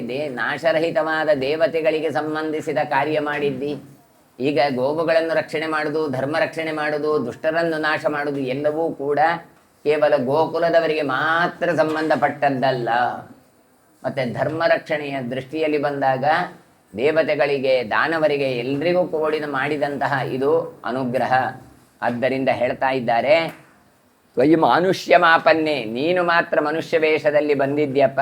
ಮಾಡಿದ ಕೆಲಸ ಅಂತೂ ಎಲ್ಲ ನೋಡಿದರೆ ದೇವಾದಿ ದೇವತೆಗಳು ಮಾಡುವ ಕೆಲಸ ಎಲ್ಲ ಮಾಡಿಬಿಟ್ಟಿದ್ದಿ. ಮನುಷ್ಯನಾಗಿ ಬಂದಿರುವ ನೀನು ಮನುಷ್ಯನಂತೆ ನಡೀತಾ ಇದ್ಯಷ್ಟೇ ಬಿಟ್ಟರೆ, ಇಲ್ಲದಿದ್ದರೆ ನಿನಗೆ ಏನೂ ಅಲ್ಲ ಅಂತ. ಹಾಗಾಗಿ ಹೇಳ್ತಾ ಇದ್ದಾನೆ, ಮನುಷ್ಯರಂತೆ ನೀನು ಕಾಣ್ತಾ ಇದ್ದಿ. ಯುಕ್ತೇ ನೈವಂ ಸ್ವತೇಜಸ, ನೀನು ನಿನ್ನ ತೇಜಸ್ಸಿನಿಂದ ಈಗ ಹಾಗೆ ನೀನು ಕೂಡಿಕೊಂಡಿದ್ದಿ. ಸ್ವೇತ್ಸ್ಯತೆ ವೀರಕಾರ್ಯಾರ್ಥೋ ನ ಕಿಂಚಿತ್ ಪರಿಹಾಸ್ಯತೆ ದೇವಾನಾಂ ಯದ್ಭವಾನ್ ನೇತ ಸರ್ವಕಾರ್ಯ ಪುರೋಗಮಃ. ದೇವತೆಗಳಿಗೆ ಸಂಬಂಧಪಟ್ಟ ಯಾವ ಕೆಲಸವನ್ನೂ ಕೂಡ ನೀನು ಮರೆಮಾಚುತ್ತಾ ಇಲ್ಲ, ಯಾವುದನ್ನು ಕೂಡ ನೀನು ಉಪೇಕ್ಷಿಸಲೇ ಇಲ್ಲ. ಧರ್ಮ ವಿಷಯದಲ್ಲಿ, ದೇವರ ವಿಷಯದಲ್ಲಿ ನೀನು ಶ್ರದ್ಧಾ ಭಕ್ತಿಯಿಂದ ಕೆಲಸ ಮಾಡಿದವ ಭಗವಂತ. ಹಾಗಾಗಿ ಎಲ್ಲ ಕಾರ್ಯಗಳಲ್ಲಿಯೂ ಕೂಡ ಮುಂಚೂಣಿಯಾಗಿ ನಿಂತು ಕೆಲಸ ಮಾಡಿದವ. ಅಂದರೆ ಅಗ್ರಗಣ್ಯನಾಗಿ ಎದುರು ನಿಂತು ನೀನು ಕೆಲಸ ಮಾಡಿದವ. ಆದ್ದರಿಂದ ದೇವತೆಗಳಿಗೆಲ್ಲ ನೀನು ಕೊರ್ಕೊಂಡು ಹೋಗುವಂಥ ನೇತಾರ ಅಂತ ಹೇಳ್ತಾ ಇದ್ದಾರೆ. ಏಕಸ್ತ್ವಮಸಿ ದೇವಾನಾಂ ದಾನವಾನಾಂ ಸನಾತನಃ ದ್ವಿತೀಯನ್ ನಾನು ಪಶ್ಯಾಮಿ ಧುರಂ ಯಸ್ತೆ ಸಮುದ್ವಹೇ. ದೇವ ದಾನವರಿಗೆ ಇಬ್ಬರಿಗೂ ಕೂಡ ಕಾರಣ ಪುರುಷನಾದವ ಯಾರು ಕೇಳಿದ್ರೆ ನೀನೊಬ್ಬನೇ ಆಗಿದ್ಯಪ್ಪ. ಒಳ್ಳೆಯವರಿಗೂ ಅಷ್ಟೇ, ಕೆಟ್ಟವರಿಗೂ ಅಷ್ಟೇ. ದೇವರು ಒಬ್ಬನೇ ದೇವರು ನೀನು. ಹಾಗಾಗಿ ಸಮಗ್ರ ಜಗತ್ತನ್ನು ನೀನು ನಡೆಸ್ತಾ ಇದ್ದಿ. ಹೇಗೆ? ಧುರಂ ಯಸ್ತೆ ಸಮುದ್ವಹೇ. ಈ ಎತ್ತಿನ ಬಂಡಿಯನ್ನು ಎತ್ತಿನ ನೊಗದಲ್ಲಿ ಕುತ್ತಿಗೆಯಲ್ಲಿ ಸೇರಿಸಿದಾಗ ಆ ಎತ್ತಿನ ಬಂಡಿ ಪರಿಪೂರ್ಣ ಆಗತ್ತೆ. ಆಗ ಎತ್ತುಗಳು ಕರ್ಕೊಂಡು ಹೋದಾಗ ಈ ಚಕ್ರ ತಿರುಗಿ ಎತ್ತು ಮುಂದೆ ಹೋಗತ್ತೆ. ಹಾಗೆ ನೀನು ಕೂಡ ಸಮಗ್ರ ಜಗತ್ತೆಂಬ ಬಂಡಿ ಅದರದ್ದು ನೊಗವನ್ನು ಹಿಡ್ಕೊಂಡು ನೀನು ನಮ್ಮನ್ನೆಲ್ಲ ನಿಗ್ರಹ ಮಾಡ್ತಾ ಇದ್ಯಪ್ಪ. ಆದ್ದರಿಂದ ನಿನ್ನನ್ನು ಹೊರತು ಬೇರೆ ಯಾರನ್ನು ನಾನು ಇಲ್ಲಿ ಕಾಣಲಾರೆ. ಯಥಾ ಹಿ ಪುಂಗವಶ್ರೇಷ್ಠೋ ಭೂಮೇರ್ಧುರಿ ನಿಯುಜ್ಯತೆ ಏವಂ ತ್ವಮಸಿ ದೇವಾನಾಂ ಭಗ್ನಾನಾಂ ದ್ವಿಜವಾಹನಃ. ಹೇಗೆ ಗೋವುಗಳ ಮಧ್ಯದಲ್ಲಿ ಗೋವೃಷಭ ಪುಂಗವ ಅಂತ ಕರೀತಾರೆ. ಪುಂ ಅಂದರೆ ಗಂಡಸು, ಕರು ಎನ್ನುವ ಅರ್ಥದಲ್ಲಿ. ಹಾಗಾಗಿ ಅಂತ ಪುಂಗವ ಹೇಗೆ ಉಂಟೋ ಹಾಗೆ ನೀನು ಕೂಡ ಈ ಗೋಪಾಲಕರ ಮಧ್ಯದಲ್ಲಿ ಅವರ ಒಟ್ಟಿಗೆ ಇದ್ದರೂ ಕೂಡ ಅವರಿಗಿಂತ ಮಿಗಿಲಾಗಿ ನೀನು ನಿಂತವ. ಶ್ರೇಷ್ಠವಾದ ಎತ್ತಿಗೆ ಗಾಡಿಯನ್ನು ಸಿಕ್ಕಿಸಿದ್ರೆ ಸಾಕು, ಆ ಗಾಡಿಯನ್ನು ಎತ್ತು ಎಲ್ಲಿಗೂ ಬೇಕಲ್ಲಿಗೆ ಕೆಳ್ಕೊಂಡು ಹೋಗತ್ತೆ. ಹಾಗೆಯೇ ನಾವೆಲ್ಲ ಕಷ್ಟಕ್ಕೊಳಗಾಗಿದ್ದೇವೆ, ದೇವತೆಗಳು, ದಾನವರು, ಹಾಗೆ ಮನುಷ್ಯರು ಎಲ್ಲ. ಹಾಗಾದರೆ ನಮ್ಮನ್ನು ಯಾರು ಕರ್ಕೊಂಡು ಹೋಗಬೇಕು ಕೇಳಿದರೆ ನೀನೇ ಆ ಎತ್ತುಗಳ ಹಾಗೆ ನಮ್ಮನ್ನು ಒಳ್ಳೆಯ ದಾರಿಗೆ ಕರ್ಕೊಂಡು ಹೋಗಪ್ಪ. ತಚ್ಚರೀರಗತಂ ಕೃಷ್ಣ ಜಗತ್ ಪ್ರಕರಣಂ ತ್ವಿದಂ ಬ್ರಹ್ಮಣ ಸಾಧು ನಿರ್ದಿಷ್ಟಂ ದಾತುಭ್ಯ ಇವ ಕಾಂಚನಂ. ಕೃಷ್ಣ ಅಂತ ಕರೆದು ಹೇಳ್ತಾನೆ. ಚತುರ್ಮುಖ ನಮಗೆಲ್ಲರಿಗೂ ಆದೇಶ ಇಟ್ಟಿದ್ದಾನೆ. ಏನು ಅಂತ ಕೇಳಿದರೆ, ಈ ನಿನ್ನಲ್ಲಿ ಸಮಸ್ತ ಜಗತ್ತು ನಿಂತಿದೆ, ಧಾತುರಸಗಳೆಲ್ಲ ನಿಂತಿದೆ, ಅದೆಲ್ಲ ನಿನ್ನ ಕೈಯನ್ನು ತಾಕಿ ನೀರಾಗಿ ಹೊರಗೆ ಬರ್ತಾ ಉಂಟು. ಹಾಗೆ ಮತ್ತೆ ಹೇಳ್ತಾ ಇದ್ದಾನೆ, ಜಗತ್ ಪ್ರಕರಣಂ ತಿದಂ ನಿರ್ದಿಷ್ಟಂ ಧಾತುಭ್ಯ ಇವ ಕಾಂಚನಂ. ಅಂದರೆ ಧಾತುರಸಗಳಲ್ಲಿ ಶ್ರೇಷ್ಠವಾದ ಧಾತು ಯಾವುದು ಕೇಳಿದರೆ ಬಂಗಾರ.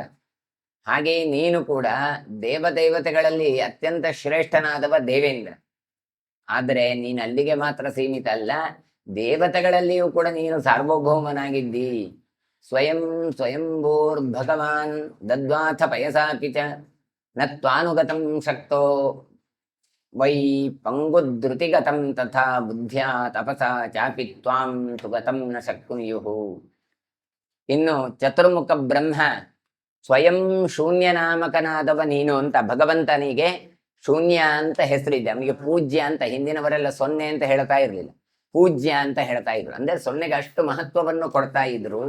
ಹೀಗೆ ಸ್ವಯಂ ಪೂಜ್ಯನಾದ ಭಗವಂತ ಯಾರು? ಚತುರ್ಮುಖ ಬ್ರಹ್ಮ.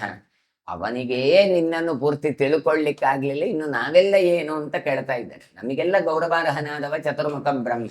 ಸ್ವಯಂಭೂರ್ಭಗವಾನ್ ದದ್ವಾಥ ವಯಸಾಪಿ ಚ ನತ್ವಾನುಗತಂ ಶಕ್ತೋ ವೈ ಪಂಗುಧೃತಿಗತಿಂ ಯಥ. ಅದೀಗ ಬಹಳ ನಿಧಾನವಾಗಿ ನಡೀತಾ ಉಂಟು. ಓಡ್ಲಿಕ್ಕಾಗದವ ವ್ಯಕ್ತಿ ತಾನು ಏನು ಮಾಡಬಲ್ಲ, ಅದೇ ರೀತಿಯಾಗಿ ನಮಗೆ ಬ್ರಹ್ಮನ ಸ್ಥಿತಿ ಹೀಗೆ ಉಂಟು, ಭಗವಂತನನ್ನು ಪೂರ್ತಿ ತಿಳ್ಕೊಳ್ಳೋಕ್ಕಾಗೋದಿಲ್ಲ ಅಂತೇಳಿ. ಇನ್ನು ಬುದ್ಧಿ ಇಲ್ಲದ ನಮ್ಮ ಸ್ಥಿತಿ ಏನು? ಆದ್ದರಿಂದ ನಾವು ನಿನ್ನನ್ನು ಪೂರ್ತಿ ತಿಳ್ಕೊಳ್ಳಿಲ್ಲ ಹೇಳಿದ್ರೆ ಅದು ಅಪರಾಧ, ಅದಕ್ಕೆ ಕ್ಷಮೆ ಕೊಡಬೇಕು ಅಂತ ತಾನು ಕೇಳ್ತಾ ಇದ್ದಾನೆ. ಸ್ಥಾಣುಭ್ಯೋ ಹಿಮವಾನ್ ಶ್ರೇಷ್ಠೋ ಹೃದಾನಾಂ ವರುಣಾದಯ ಗರುತ್ಮಾನ್ ಪಕ್ಷಿಣಾಂ ಶ್ರೇಷ್ಠ ದೇವತಾನಾಂ ಭವಾನ್ ವರಹ. ಸ್ಥಾಣುಭ್ಯೋ ಹಿಮವಾನ್ ಶ್ರೇಷ್ಠ.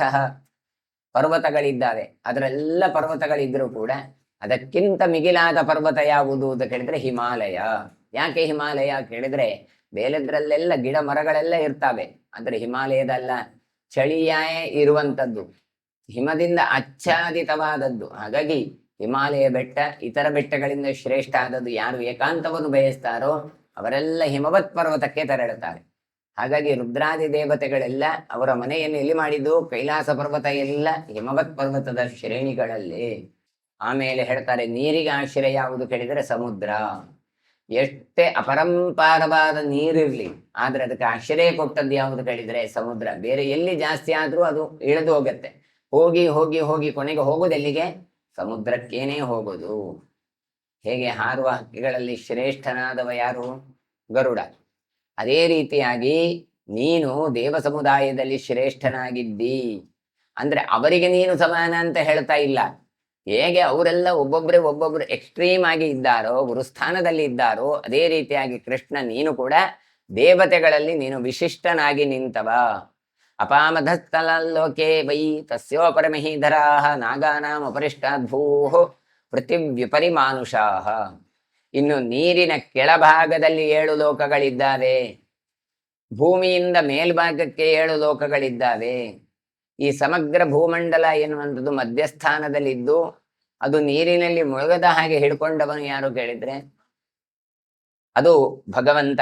ಹಾಗಾಗಿ ಹೇಳ್ತಾರೆ, ನಾಗಾನಾಂ ಉಪರಿಷ್ಟಾದ್ಭೂಹು. ನಾಗ ತಾನೆಲ್ಲವನ್ನು ಧಾರಣೆ ಮಾಡಿದ್ದಾನೆ. ಹಾಗಾದ್ರೆ ಕೆಳಗಿರುವವನು ಶೇಷ, ಶೇಷನ ನಂತರ ಮತ್ತೆ ನೀರಿನ ಭಾಗಗಳೆಲ್ಲ ಇದ್ದಾವೆ.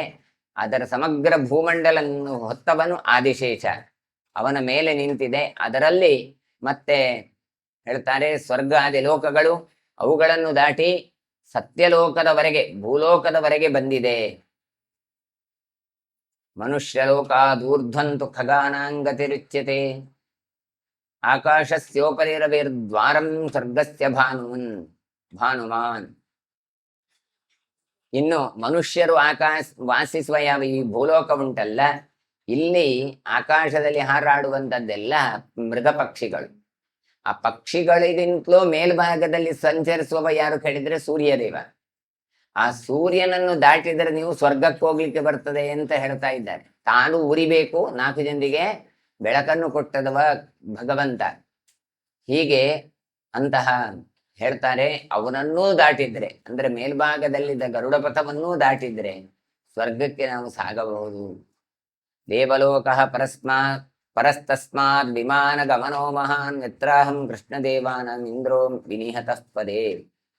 ಸೂರ್ಯಲೋಕಕ್ಕಿಂತ ಶ್ರೇಷ್ಠವಾದದ್ದು ದೇವಲೋಕ. ಆ ದೇವಲೋಕಗಳಲ್ಲಿಯೂ ಕೂಡ ದೇವತೆಗಳು ವಿಮಾನಗಳಲ್ಲಿ ಎಲ್ಲ ಸಂಚರಿಸ್ತಾರೆ. ಅಂತಹ ವಿಮಾನಗಳಿಗಿಂತಲೂ ಮಿಗಿಲಾಗಿರುವಂಥದ್ದು ಸ್ವರ್ಗಲೋಕ.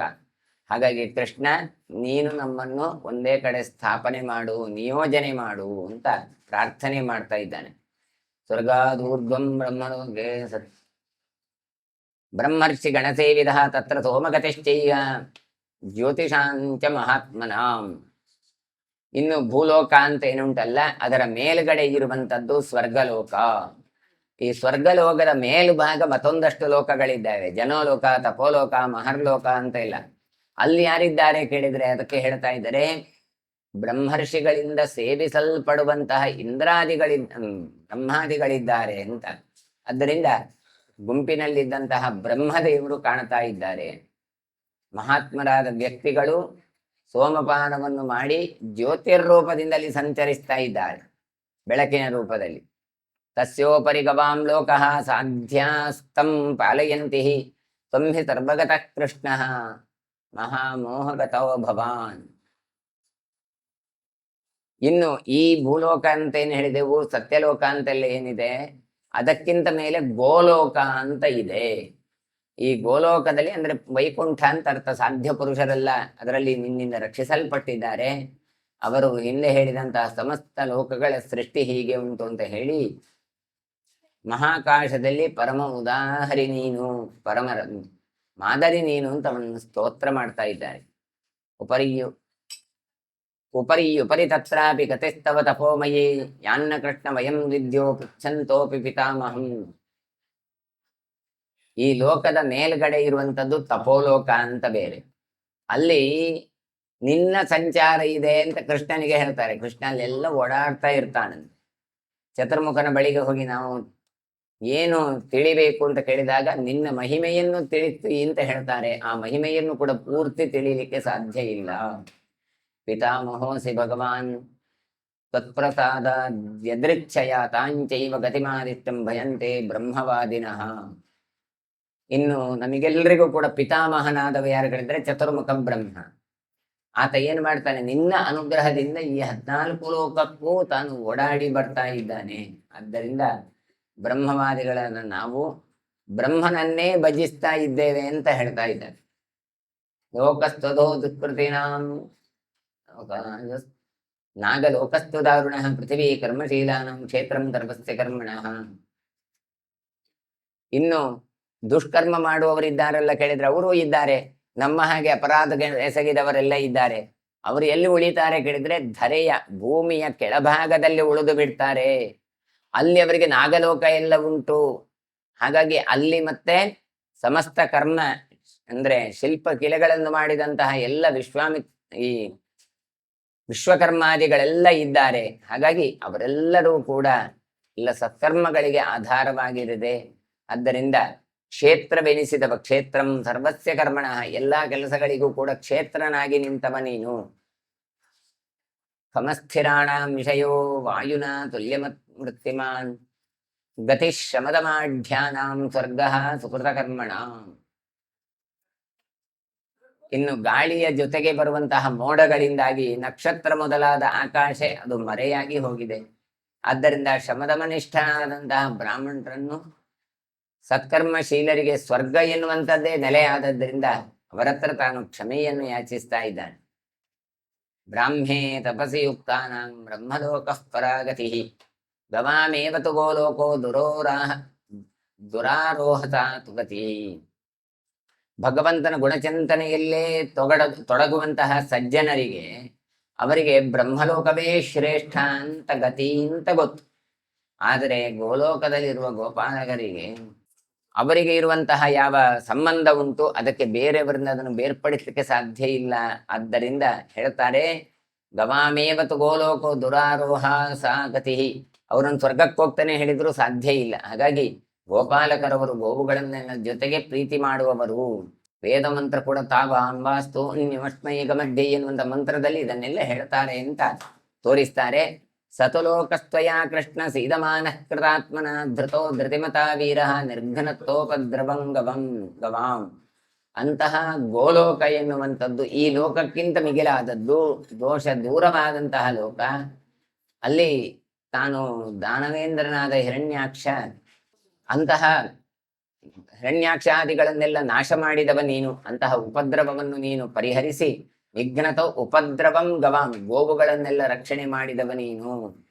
ತದಹಂ ಸಮನುಪ್ರಾಪ್ತೋ ಗವಾಂ ವಾಕ್ಯೇನ ಚೋದಿತ ಬ್ರಹ್ಮಣಶ್ಚ ಮಹಾಭಾಗೋ ಗೌರವಾತ್ ತವ ಚಾಗ್ರತಃ. ಹೇಳ್ತಾರೆ, ಗೋವುಗಳ ಮಾತಿಗಿಂದಾಗಿ ಗೋವುಗಳನ್ನು ರಕ್ಷಣೆ ಮಾಡುವುದಕ್ಕೋಸ್ಕರ ನೀನು ಮನುಷ್ಯ ರೂಪವನ್ನು ಧಾರಣೆ ಮಾಡಿದ್ದಪ್ಪ. ಗೋ ಬ್ರಾಹ್ಮಣ ಹಿತಾಯ ಚ ಅಂತ. ಹಾಗಾಗಿ ಗೋವುಗಳನ್ನೇ ನೀನು ಇಟ್ಟುಕೊಂಡಿದ್ದಿ. ಹಾಗಾಗಿ ಚತುರ್ಮುಖನ ಪ್ರಾರ್ಥನೆಯೂ ಇದೇ ಆಗಿತ್ತು.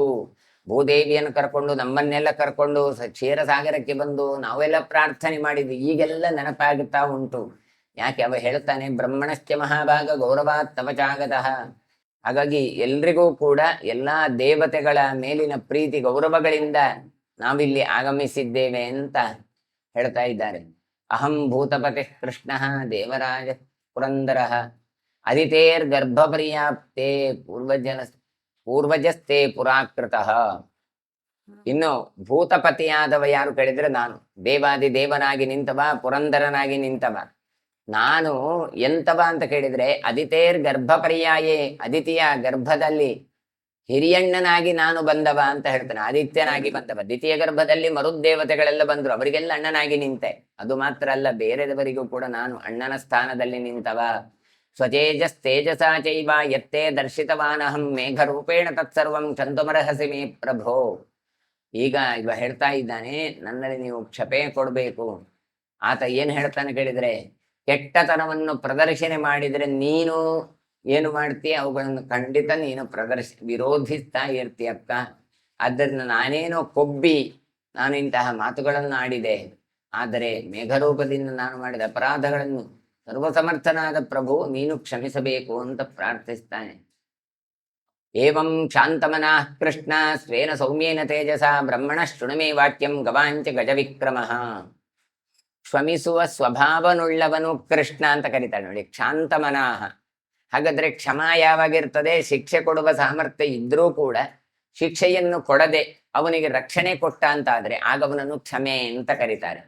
ಹಾಗಾಗಿ ಹೇಳ್ತಾರೆ, ಕ್ಷಮಿಸುವ ಸ್ವಭಾವವುಳ್ಳವನು ಕೃಷ್ಣ. ತಾನು ಸೌಮ್ಯವಾದ ತೇಜಸ್ಸಿನಿಂದ ನಮ್ಮೆಲ್ಲರನ್ನು ಕೂಡ ನೀನು ರಕ್ಷಿಸ್ಲಿಕ್ಕೆ ಅರ್ಹನಾಗಿದ್ಯಪ್ಪ. ಹಾಗಾಗಿ ದೇವಾದಿ ದೇವನಾದ ನಾನು ಬಂದಿದ್ದೇನೆ, ನನ್ನ ಅಪರಾಧಗಳನ್ನು ನೀನು ಮನ್ನಿಸು. ಗಜವಿಕ್ರಮನೆ ಅಂತ ಕರೆದು ಗೋವುಗಳು ಮತ್ತೆ ಚತುರ್ಮುಖ ಬ್ರಹ್ಮರ ಪ್ರಾರ್ಥನಾ ರೂಪವಾದ ಮಾತನ್ನು ನಾನು ಹೊತ್ತುಕೊಂಡು ತಂದಿದ್ದೇನೆ ಅಂತ ತಾನು ಹೇಳ್ತಾ ಇದ್ದಾನೆ. ಯಾರು? ದೇವೇಂದ್ರ. ಏನು? ಅಹಂ ತ್ವಾಂ ಭಗವಾನ್ ಬ್ರಹ್ಮ ಗಾವಶ್ಚಾಕಾಶಗಾದಿವಿ ಕರ್ಮಭಿಸ್ತೋಷಿತಾ ದಿವ್ಯೈ ತವ ಸಂರಕ್ಷಣಾದಿಭಿ. ಚತುರ್ಮುಖ ಬ್ರಹ್ಮ ನನ್ನ ಹತ್ರ ಹೀಗೆ ಹೇಳಿ ಕಲಿಸಿದ. ಏನು? ಆಕಾಶದಲ್ಲಿ ಅಥವಾ ಸ್ವರ್ಗದಲ್ಲಿರುವಾಗಲಿ ಗೋವುಗಳಾದ್ರೂ ಕೂಡ ಹೀಗೆ ಹೇಳ್ತಾವೆ. ಏನು? ನಿನ್ನನ್ನು ಸತ್ಕರ್ಮದಲ್ಲಿ ನೀನು ತೊಡಗಿಸು ಅಂತ ಹೇಳ್ತಾವೆ. ಹಾಗಾಗಿ ನೀವೆಲ್ಲ ಮಾಡಿದ ಸತ್ಕರ್ಮದಿಂದ ಸಂತುಷ್ಟರಾಗ್ತಾರೆ. ದೇವಲೋಕ ರಕ್ಷಣೆಯೂ ಕೂಡ ಆಗತ್ತೆ. ಅದು ಎಲ್ಲಿ ಮಾಡ್ತಾರೆ? ಭೂಲೋಕದಲ್ಲಿ ಆಗುತ್ತದೆ. ಹಾಗಾದ್ರೆ ಭೂಲೋಕದಲ್ಲಿ ಮಾಡಿದ ಸತ್ಕರ್ಮದ ಫಲ ದೇವತೆಗಳಿಗೂ ದೊರಕತ್ತೆ ಅಂತ ತೋರಿಸಿಕೊಡ್ತಾ ಇದ್ದಾರೆ. ಭವತಾ ರಕ್ಷಿತಾ ಗಾವೋ ಗೋಲೋಕಶ್ಚ ಮಹಾನಯಂ ಯದ್ವಯಂ ಪುಂಗವೈಸ್ಸಾರ್ಧಂ ವರ್ಧಾಮಃ ಪ್ರಥವೈಸ್ತಥಾ. ಸುರಭಿ ಗೋವಲ್ಲಿ ಇದೆ. ಅವಳು ಹೇಳ್ತಾಳೆ ಕೃಷ್ಣನನ್ನು ಕುರಿತು. ಯಾಕೆ? ಇವ ಸುರಭಿಯನ್ನು ಕರ್ಕೊಂಡು ಬಂದಿದ್ದಾನೆ, ದೇವಲೋಕದ ದನವನ್ನು ಕರ್ಕೊಂಡು ಬಂದಿದ್ದಾನೆ ಈ ದೇವೇಂದ್ರ. ಹಾಗಾಗಿ ಆ ದನವಾದ ಪ್ರತಿನಿಧಿಯಾದ ದೇವತೆ ಆತ ಹೇಳ್ತಾ ಇದ್ದಾನೆ, ನಿನ್ನಿಂದ ಗೋವುಗಳು ರಕ್ಷಿಸಲ್ಪಟ್ಟಿದೆ, ಇಲ್ಲದ್ರೆ ಎಷ್ಟು ಗೋವುಗಳು ಸಾಯ್ತಾ ಇತ್ತು ಅಂತ ಆಲೋಚನೆ ಮಾಡಿ. ಹಾಗಾಗಿ ಶ್ರೇಷ್ಠವಾದ ಗೋಲೋಕ ಅಂತ ಕರೆದು ಇದರಲ್ಲಿ ಎಲ್ಲ ರಕ್ಷಣೆ ಮಾಡಿದವ ನೀನು. ದೇವತೆಗಳಿಂದ ಕೂಡಿಕೊಂಡು ಕರುಗಳ ಮೂಲಕ ನಾವು ನಿನ್ನ ಬಳಿಗೆ ಬಂದಿದ್ದೇವೆ. ನಿನ್ನ ಹತ್ರ ಬಂದು ಅಭಿವೃದ್ಧಿಯನ್ನು ಪಡಿಬೇಕು ಅಂತ ಬಂದಿದ್ದೇವೆ. ಕರ್ಷಕಾನ್ ಭುಂಗವೈ ಸಾರ್ಧಂ ಮೇಧ್ಯೇನ ಹವಿಷಾ ಸುಖಂ ಶ್ರಿಯಂ ಶಕೃಚ್ಛವಿತ್ರೇಣ ತರ್ಪಯಿಷ್ಯಾಮ ಕಾಮಗಾಹ. ಇನ್ನು ಹೇಳ್ತಾರೆ, ಯಥೇಷ್ಟವಾಗಿ ಭೂಮಿಯಲ್ಲಿ ಈ ಎತ್ತಿನ ಬಂಡಿ ಓಡಾಡ್ತಾ ಇದೆ. ಅದು ಓಡಾಡಿ ಏನಾಗತ್ತೆ ಕೇಳಿದ್ರೆ, ಎತ್ತಿರುವುದು ಕೃಷಿಕರಿಗೆ ಅದು ಭೂಮಿಯನ್ನು ಹಸನುಗೊಳ್ಳಲಿಕ್ಕೆ ಆಗತ್ತೆ. ಹಾಗಾಗಿ ಶ್ರೇಷ್ಠವಾದ ಹಾಲನ್ನು ತಂದು ಕೊಡುತ್ತೆ. ಗೋಮೂತ್ರ ಗೋಮಯಗಳಿಂದಾಗಿ ಜಗತ್ತಿಗೆ ಆ ಲಕ್ಷ್ಮಿಯನ್ನು ತಂದು ಕೊಡುವುದು.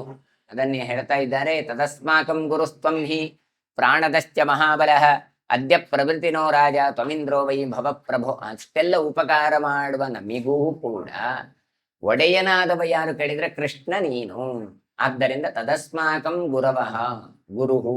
ಆದ್ದರಿಂದ ನಾವು ಕೂಡ ಬೇಡ್ತಾ ಇದ್ದೇವೆ, ನಮ್ಮೆಲ್ಲ ಅಪರಾಧಗಳನ್ನು ಕ್ಷಮಿಸಬೇಕು. ಮಹಾಬಲಿಷ್ಠನಾದ ಪ್ರಾಣನಾದ ನೀನು ನಮ್ಮೆಲ್ಲರಿಗೂ ಗುರುಸ್ಥಾನದಲ್ಲಿದ್ದಿ. ಇಂದಿನಿಂದ ನಮ್ಮ ಪಾಲಿಗೆ ನೀನು ರಾಜನಾಗಿದ್ಯಪ್ಪ ಅಂತ ಹೇಳ್ತಾ ಇದ್ದಾರೆ. ಆದ್ದರಿಂದ ಇಂದಿನಿಂದ ನಮಗೆ ನೀನು ರಕ್ಷಕನಾಗಿ ನಿಲ್ಲಬೇಕು ಅಂತ ದೇವೇಂದ್ರನ ಹತ್ರ ಪ್ರಾರ್ಥನೆ ಮಾಡ್ತಾ ಇದ್ದಾವೆ ದನಗಳು. ತಸ್ಮಾತ್ ತ್ವಂ ಕಾಂಚನೈ ಪೂರ್ಣಂ ದಿವ್ಯಸ್ಯ ಪಯಸೋ ಘಟೈ ಏಭ್ಯಸ್ತ್ವಂ ಅಭಿಷಿಂಚಸ್ವ ಮಯಾ ಹಸ್ತಾವನಾಮಿತೈಹಿ. ಆದ್ದರಿಂದ ಶ್ರೀಹರಿ, ನಾನು ಅಪರಾಧವನ್ನು ಮಾಡಿದ್ದೇನೆ, ಮಳೆ ಸುರಿಸಿ ಕೃಷ್ಣ ಯಾರು ಅಂತೆಲ್ಲ ಕೇಳಿದ್ದೇನೆ, ಒಂದು ಕ್ಷಣ ಮರ್ತೋಗಿದ್ದೇನೆ. ಅದಕ್ಕೆ ಪ್ರತಿವಿಧಿಯಾಗಿ ಏನು ಮಾಡ್ತೇನೆ, ಬಂಗಾರದ ಕಲಶದಲ್ಲಿ ಹಾಲನ್ನು ತಂದು ಅದನ್ನು ನಿನಗೆ ಅಭಿಷೇಕ ಮಾಡ್ತೇನೆ ಅಂತ ಹೇಳ್ತಾನೆ. ಕಲಶವನ್ನು ಹಾಲನ್ನು ತುಂಬಿ ತಂದಿದ್ದಾನೆ, ಅಲ್ಲಿಂದೇ ನನ್ನ ಕೈಯಾರೆ ನಾನು ಸುರಭಿಯ ಹಾಲಿನಿಂದ ನಿನಗೆ ಅಭಿಷೇಕ ಮಾಡ್ತೇನೆ ಅಂತ. ಅಂದ್ರೆ ಸಾಲಗ್ರಾಮಾದಿಗಳದ್ದು ದೋಷ ಅಂತ ಇಲ್ಲ. ಎಲ್ಲಿಯಾದ್ರೂ ಮೈಲಿಗೆಯ ಇನ್ನೊಂದು ಆಯ್ತು ಅಂತಾದ್ರೆ ಏನು ಮಾಡಬೇಕು, ಪಂಚಾಮೃತ ಅಥವಾ ಹಾಲಿನ ಅಭಿಷೇಕ ಮಾಡಿದ್ರೆ ಸಾಕು, ಎಲ್ಲ ದೋಷಗಳು ಪರಿಹಾರ ಆಗತ್ತೆ. ಹಾಗಾದ್ರೆ ದೋಷ ಇರುವುದು ನಿನ್ನಲ್ಲೆಲ್ಲ, ನಮ್ಮಲ್ಲಿ ದೋಷ ಇದೆ. ಅದಕ್ಕೆ ಪ್ರಾಯಶ್ಚಿತ್ತವಾಗಿ ಭಗವಂತ ನಿನಗೆ ಹಾಲಿನ ಅಭಿಷೇಕವನ್ನು ಮಾಡ್ತೇನೆ ಅಂತ ಹೇಳ್ತಾ ಇದ್ದ.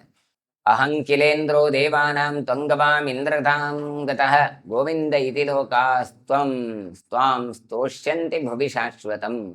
ಶ್ರೀಹರಿಯೇ ಅಂತ ಕರಿತಾ ಇಂದ್ರ ಹೇಳ್ತಾನೆ, ನಾನು ದೇವತೆಗಳ ಒಡೆಯನಾಗಿ ಬಂದಿದ್ದೇನೆ.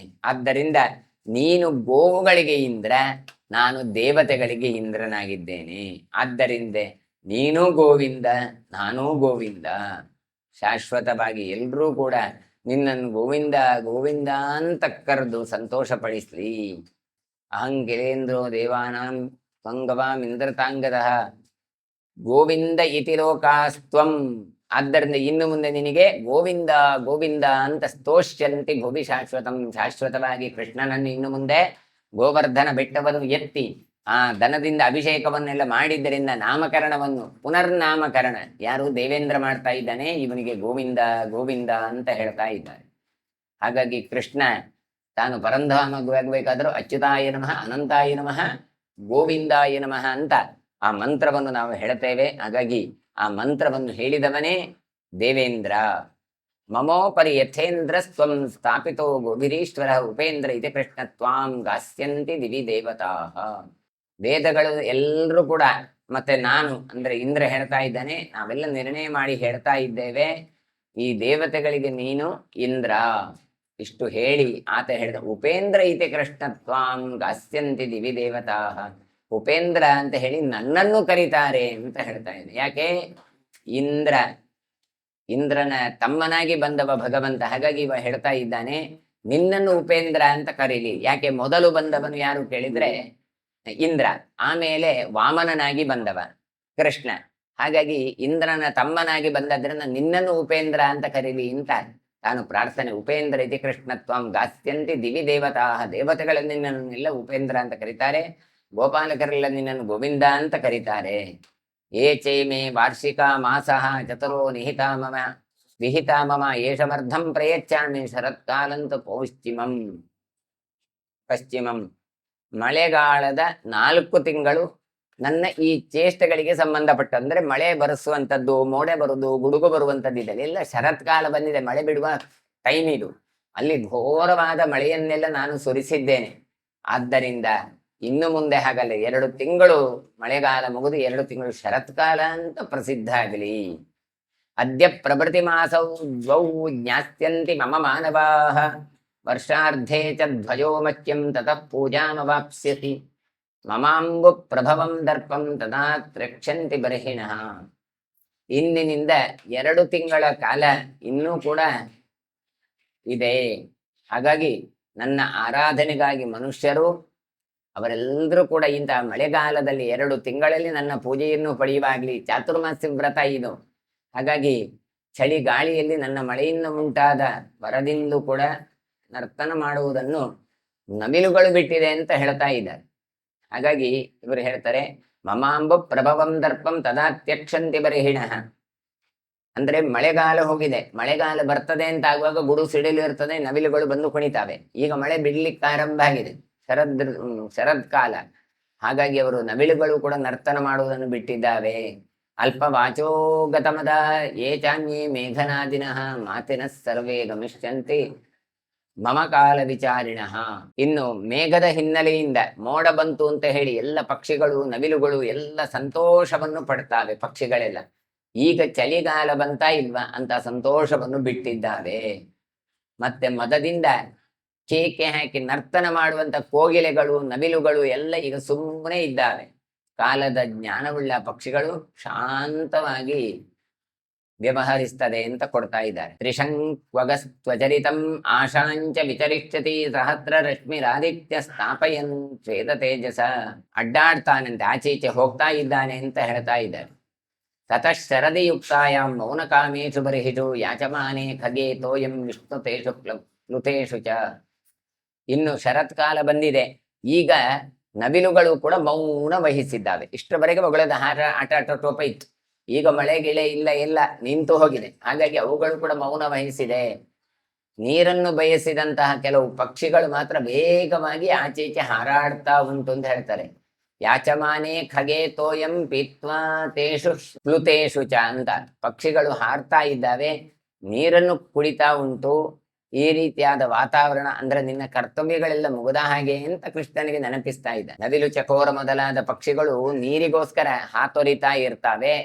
ಅವುಗಳಿಗೆಲ್ಲ ಈಗ ಶರದೃತು ಮಳೆಯೆಲ್ಲ ಬಂದು ನಿಂತ ಸಂದರ್ಭ. ಹಂಸಂಸಾರ ಪೂರ್ಣೇಶು ನದೀನಾಂ ಪುಲಿನೇಶು ಚ ಮತ್ತ ಕ್ರೌಂಚ ಪ್ರಣಾದೇಶು ಮತ್ತೇಶು ವೃಷಭೇಶು ಚ. ಇನ್ನು ಮಧ್ಯದಲ್ಲಿ ಈಗ ನೀರು ಕಡಿಮೆ ಆಗಿದೆ, ಶರತ್ಕಾಲ ಬಂದಿದೆ. ಮಧ್ಯದಲ್ಲಿ ಮರಳಿನ ದಿನ್ನೆಗಳು ಕಾಣುತ್ತಾ ಉಂಟು. ಹಂಸ ಪಕ್ಷಿಗಳು ಸಾರಸ ಪಕ್ಷಿಗಳೆಲ್ಲ ತೀರಕ್ಕೆ ಬಂದು ನಲಿತಾ ಉಂಟು. ಮದಭರಿತವಾದ ಕ್ರೌಂಚ ಪಕ್ಷಿಗಳ ನಾದ, ಮದಭರಿತವಾದ ಆ ಎತ್ತುಗಳ ನಾದ ಹುಂಕಾರವ ಎಲ್ಲ ಕೇಳ್ತಾ ಉಂಟು. ಗೋಷು ಚೈವ ಪ್ರಹೃಷ್ಟ್ಯಾಸು ಶರಂತೇಶು ಪಯೋಬಹು ನಿವೃತ್ತೇಶು ಚ ಮೇಘೇಶು ನಿರ್ಯಾತ್ಯ ಜಗತೋ ಬಲಂ. ಇನ್ನು ದನಗಳೇನು ಮಾಡ್ತಾವೆ ಕೇಳಿದ್ರೆ, ಇಷ್ಟರವರೆಗೆ ಎಲ್ಲ ಆಯ್ತು, ಮಳೆ ಬಂತು, ಎಲ್ಲ ಆಯ್ತು. ಈಗ ಯಥೇಷ್ಟವಾಗಿ ಹಾಲನ್ನು ಕುಡಿತಾ ಉಂಟನೆ, ಹಾಲನ್ನು ಕೊಡುತ್ತಾ ಉಂಟು, ಹಾಲನ್ನು ಕುಡಿತಾ ಉಂಟು. ಕರುಗಳು ಹಾಲನ್ನು ಕುಡಿತಾ ಉಂಟು, ದನಗಳು ಹಾಲನ್ನು ಕೊಡ್ತಾ ಉಂಟು ಯಥೇಷ್ಟವಾಗಿ. ಯಾಕೆ? ಸಾಮಾನ್ಯವಾಗಿ ಶರದೃತುವಿನಲ್ಲೆಲ್ಲ ಹುಲ್ಲೆಲ್ಲ ಚಿಗುರಿ ಇರ್ತದೆ, ಬೇಕಾದಷ್ಟು ತಿನ್ಲಿಕ್ಕೆ ಮೇವುಗಳು ಸಿಗ್ತವೆ. ಹಾಗಾಗಿ ತಾವುಗಳು ಮೇವುಗಳನ್ನು ತಿಂದು ತಾವು ಓಡಾಡ್ತಾ ಉಂಟು ಯಥೇಚ್ಛವಾಗಿ ಅಂತ ಹೇಳ್ತಾ ಇದ್ದಾರೆ. ಆಕಾಶೇ ಶಸ್ತ್ರ ಸಂಕಾಶೆ ಹಂಸೇಶು ವಿಚರತ್ಸು ಚ ಜಾತ ಪದ್ಮೇಶು ತೋಯೇಶು ವಾಪೀಶು ಚ ಹರಿತ್ಸು ಚ. ಆಕಾಶ ಅಂತೂ ನಿರ್ಮಲವಾಗಿದೆ, ಯಾವ ಅಡೆತಡೆಗಳೂ ಇಲ್ಲ. ಹಂಸ ಪಕ್ಷಿಗಳು ಸಂತೋಷವಾಗಿ ಸಂತರಿಸ್ತಾ ಉಂಟು. ಇನ್ನು ಎಲ್ಲ ನೀರಿನ ಆಶ್ರಯಗಳಲ್ಲಿ, ಸರೋವರಗಳಲ್ಲಿ ಎಲ್ಲ ಕಡೆ ಕಮಲಗಳು ಅರಳಿ ನಿಂತಿದೆ. ಅಂದ್ರೆ ಪುಷ್ಕರಣಿಗೆ ಬೆಲೆ ಬರುವುದೇ ಹೂಗಳಿಂದಾಗಿ, ಕಮಲದಿಂದಾಗಿ. ಹಾಗಾಗಿ ಸಮೃದ್ಧವಾಗಿದೆ. ತಟಾಕೇಶು ಚ ಕಾಂತೇಶು ತೋಯೇಶು ವಿಮಲೇಶು ಚ ಕಲಮಾನೋಗತ್ ತ್ರಾಗಾಸು ಪಕ್ವಕೇದಾರ ಪಂಕ್ತಿಷು. ಇನ್ನು ಹೇಳ್ತಾರೆ, ಕೆಲವು ತಟಾಕಗಳಲ್ಲಿ ನಿರ್ಮಾಣವಾದಂತಹ ತಟಾಕಗಳು, ಸರೋವರ, ಕೃತಕ ಸರೋವರಗಳು, ಅಲ್ಲಿ ಕೂಡ ನೀರು ತುಂಬಿದೆ. ಯಾಕೆ? ಹಿಂದೆ ಬಂದಂತಹ ಮಳೆಯಿಂದಾಗಿ ಎಲ್ಲ ನೀರು ತುಂಬಿದೆ. ನೀರಂತೂ ಕದಡಿ ಹೋಗೋದಿಲ್ಲ, ಮಳೆ ನೀರಿನಂತೆ ಶುದ್ಧವಾದಂತಹ ನೀರು ಅಂತ ಹೇಳ್ತಾ ಇದ್ದಾರೆ. ಕಪ್ಪಾದ ಮಣ್ಣಿನ ಗದ್ದೆಯಲ್ಲಿ ಭತ್ತಗಳು ಎಲ್ಲ ಏನಾಗಿದ್ದಾವೆ? ನೆಟ್ಟಗೆ ನಿಂತಿದ್ದಾವೆ. ಪಕ್ವ ಕೇದಾರ ಪಂಕ್ತಿಷು ಅಂದ್ರೆ ತೆನೆಗಳು ಬಂದಿದ್ದಾವೆ. ಈಗ ತೆನೆಗಳೆಲ್ಲ ಬಂದು ಅದು ನೆಟ್ಟಗೆ ನಿಂತಿದೆ. ಮಧ್ಯಸ್ಥಂ ತಳಿಲಾರಂಭಂ ಕುರ್ವಂತೀಷು ನದೀಷು ಚ ಸಸ್ಯಾಯಂ ಚ ಸೀಮಾಯಾಂ ಮನೋಹರಿಯಾಂ ಮುನೇರಪಿ. ಇನ್ನು ನದಿಯೆಲ್ಲ ಈಗ ವೇಗವಾಗಿ ಹರಿತಾ ಇಲ್ಲ, ಪ್ರವಾಹ ಇಲ್ಲ, ಮತ್ತೆ ಮಂದಗತಿಯಾಗಿ ಹರಿತಾ. ಮಧ್ಯಸ್ಥಂ ಸಲಿಲಾರ ಅಂದ್ರೆ ನಾವು ನೀರೇ ಹರಿಯೋದಿಲ್ಲ. ಯಾಕೆ? ನೀರಿಲ್ಲದಿದ್ರೆ. ಅಥವಾ ಕಂಡ ಬಟ್ಟೆ ಹರಿತದೆ ಜಾಸ್ತಿ ಮಳೆ ಬಂದ್ರೆ. ಇದು ಎರಡೂ ಅಲ್ಲ, ಮಧ್ಯಸ್ಥವಾದ ಹದಾವಾಗಿ ನೀರು ಮಂದಗಮನೆಯಾಗಿ ಹರಿತಾ ಉಂಟು ನದಿ. ಹಾಗಾಗಿ ಯೋಗ್ಯ ರೀತಿಯಲ್ಲಿ ನದಿಯನ್ನು ಹರಿಯಿಸ್ತಾ ಅದು ಏನಾಗುತ್ತೆ, ಆಹಾರಕ್ಕೆ ಯೋಗ್ಯವಾದಂತಹ ಗಿಡಗಳನ್ನು, ಸಸ್ಯಗಳನ್ನು, ಅಕ್ಕಿ, ಬೇಳೆ ಅಥವಾ ಗೋಧಿ ಇತ್ಯಾದಿಗಳನ್ನೆಲ್ಲ ಬೆಳೀತಾ ಇರ್ತಾರೆ. ಅವುಗಳಿಗೆ ಎಷ್ಟು ನೀರು ಬೇಕೋ ಅಂತಹ ಯೋಗ್ಯವಾದ ಸಸ್ಯಗಳಿಗೆ ನೀರನ್ನೆಲ್ಲ ಉಣಿಸ್ತಾ ನದಿಗಳು ಮನೋಹರವಾಗಿ ಹರಿತಾ ಉಂಟು. ಋಷಿ ಮುನಿಗಳಿಗೆ ಇದನ್ನೆಲ್ಲ ನೋಡುವಾಗ ಸಸಸ್ಯಾಯಾಂಚ ಸೀಮಾಯಾಮ್ ಅಂತ ಹೇಳ್ತಾರೆ. ಆ ಸಸ್ಯದಿಂದ ಸೇರಿಕೊಂಡಂತಹ ಗದ್ದೆಗಳು ಇತ್ಯಾದಿಗಳನ್ನು ನೋಡಾಗ ಋಷಿಗಳಿಗೂ ಕೂಡ ಬಹಳ ಚಂದ ಅನ್ನಿಸ್ತಾ ಉಂಟು. ಪರಿಸರ ಬಹಳ ಚಂದ ಕಾಣ್ತಾ ಉಂಟು. ಪೃಥಿವ್ಯಾಂ ಪೃಥುರಾಷ್ಟ್ರಾಯಾಂ ಪ್ರತಿಕಾಷ್ಠಂ ದಮಂತದಃ ತ್ರಿಮತ್ಸ ಪಕ್ಷಿ ಮಾರ್ಗೇಶು ಫಲವತ್ಸು ತೃಣೇಶು ಚ ಇಕ್ಷುಮತ್ಸು ಚ ದೇಶೇಶು ಪ್ರವೃತ್ತೇಶು ಮಖೇಶು ಚ. ಇನ್ನು ಪೃಥ್ವಿರಾಜನಾದಂತಹ ಪೃಥು ಆತ ಏನು ಮಾಡ್ತೇನೆ, ಪೃಥ್ವಿಯನ್ನು ಇಡೀ ದಶದಿಕ್ಕುಗಳಲ್ಲಿ ವ್ಯಾಪಕವಾಗಿ ಸಸ್ಯ ಸಮೃದ್ಧಿಯಲ್ಲಿ ಇರುವ ಹಾಗೆ ತಾನು ನಿಯಮನವನ್ನು ಮಾಡಿದವ. ಅಂಥದ್ದು ಸಮೃದ್ಧಿಯನ್ನು ಈಗ ನಾವು ಕಾಣ್ತಾ ಇದ್ದೇವೆ. ಅಲ್ಲಿ ಭಗವಂತನ ಅನುಗ್ರಹದಿಂದ, ಭಗವಂತನ ಅಂಶಾವತಾರವಾಗಿ ಬಂದವ ಆಶಿಷ್ಟನಾದಂಥ ಆವೇಶವುಳ್ಳಂತ ಪೃಥು ಚಕ್ರವರ್ತಿ ಬರುವಾಗಲೇ ಅಷ್ಟು ಸಸ್ಯ ಸಮೃದ್ಧಿ ಇತ್ತು ಅಂತ. ಆದರೆ ಇಲ್ಲಿ ಸಾಕ್ಷಾತ್ ಕೃಷ್ಣನೇ ಬಂದದ್ದು, ಎಷ್ಟು ಸಮೃದ್ಧಿ ಇರಬಹುದು ಅಂತ ಆಲೋಚನೆ ಮಾಡಿ. ಹಾಗಾಗಿ ಹೇಳ್ತಾರೆ ಪಕ್ಷಿ ಮಾರ್ಗಗಳು ಸಂಪದ್ಭರಿತವಾಗಿದೆ. ಅಂದ್ರೆ ಇಲ್ಲಿ ಬೆಳೆದಂತಹ ದವಸ ಧಾನ್ಯಗಳನ್ನು ತಿನ್ಲಿಕ್ಕೆ ಎಲ್ಲೆಲ್ಲಿಯೋ ಇದ್ದಂತ ಪಕ್ಷಿಗಳು ಕೂಡ ವಲಸೆ ಬರ್ತಾ ಉಂಟು. ಹಾಗಾಗಿ ಪ್ರತಿ ಕಾಷ್ಠಂ ಸಮಂತತಃ ಶ್ರೀಮತ್ಸು ಪಕ್ಷಿ ಮಾರ್ಗೇಶು, ಪಕ್ಷಿಯ ಮಾರ್ಗಗಳು ಕೂಡ ಸಮೃದ್ಧಿಯಾಗಿದೆ. ಪಕ್ಷಿಗಳು ಎಲ್ಲ ಎಲ್ಲಿ ಎಲ್ಲಿ ಸಾಕ್ತಾವೋ ಅಲ್ಲಿ ಅಲ್ಲಿ ಅವುಗಳಿಗೆ ತಿನ್ಲಿಕ್ಕೆ ಫಲಪುಷ್ಪಗಳು ದೊರೀತಾ ಉಂಟು. ಯಥೇಷ್ಟವಾದ ಆಹಾರಗಳು ದೊರೀತಾ ಉಂಟು. ಗೋವುಗಳಿಗೂ ಅಷ್ಟೇ ಮೇದಿನಿಯಲ್ಲಿ, ಭೂಮಿಯಲ್ಲಿ ಯಥೇಷ್ಟವಾದಂತಹ ಈ ಹುಲ್ಲು ಇತ್ಯಾದಿಗಳು ಸಿಗ್ತಾ ಉಂಟು. ಹಾಗಾಗಿ ಅಷ್ಟು ಮಾತ್ರ ಅಲ್ಲ, ಇಕ್ಷುಮತ್ಸುಚ ದೇಶೇಶು, ಕಬ್ಬನ್ನು ಯಥೇಷ್ಟವಾಗಿ ಬೆಳೀತಾ ಇದ್ದಾರೆ ಕೃಷಿಕರು. ಅಂಥದ್ದು ಈ ಸಮೃದ್ಧಿ ಆಗಿರುವಂಥದ್ದು. ಹಾಗಾಗಿ ಹೇಳ್ತಾರೆ ಸಮೃದ್ಧಿ ಆದ್ರೆ ಇದ್ರದ್ದು ಪರಿಣಾಮ ಏನು ಗೊತ್ತಾ, ಪ್ರವೃತ್ತೇಶು ಮಖೇಶು ಚ. ಬ್ರಾಹ್ಮಣರೆಲ್ಲ ಯಜ್ಞಯಾಗಾದಿಗಳಲ್ಲಿ ತಲ್ಲೀನರಾಗಿದ್ದಾರಂತೆ. ಆಗ್ರಯಣ, ವಾಜಪೇಯ ಅಂತ ಇತ್ಯಾದಿ ಯಾಗಗಳೆಲ್ಲ ಉಂಟು.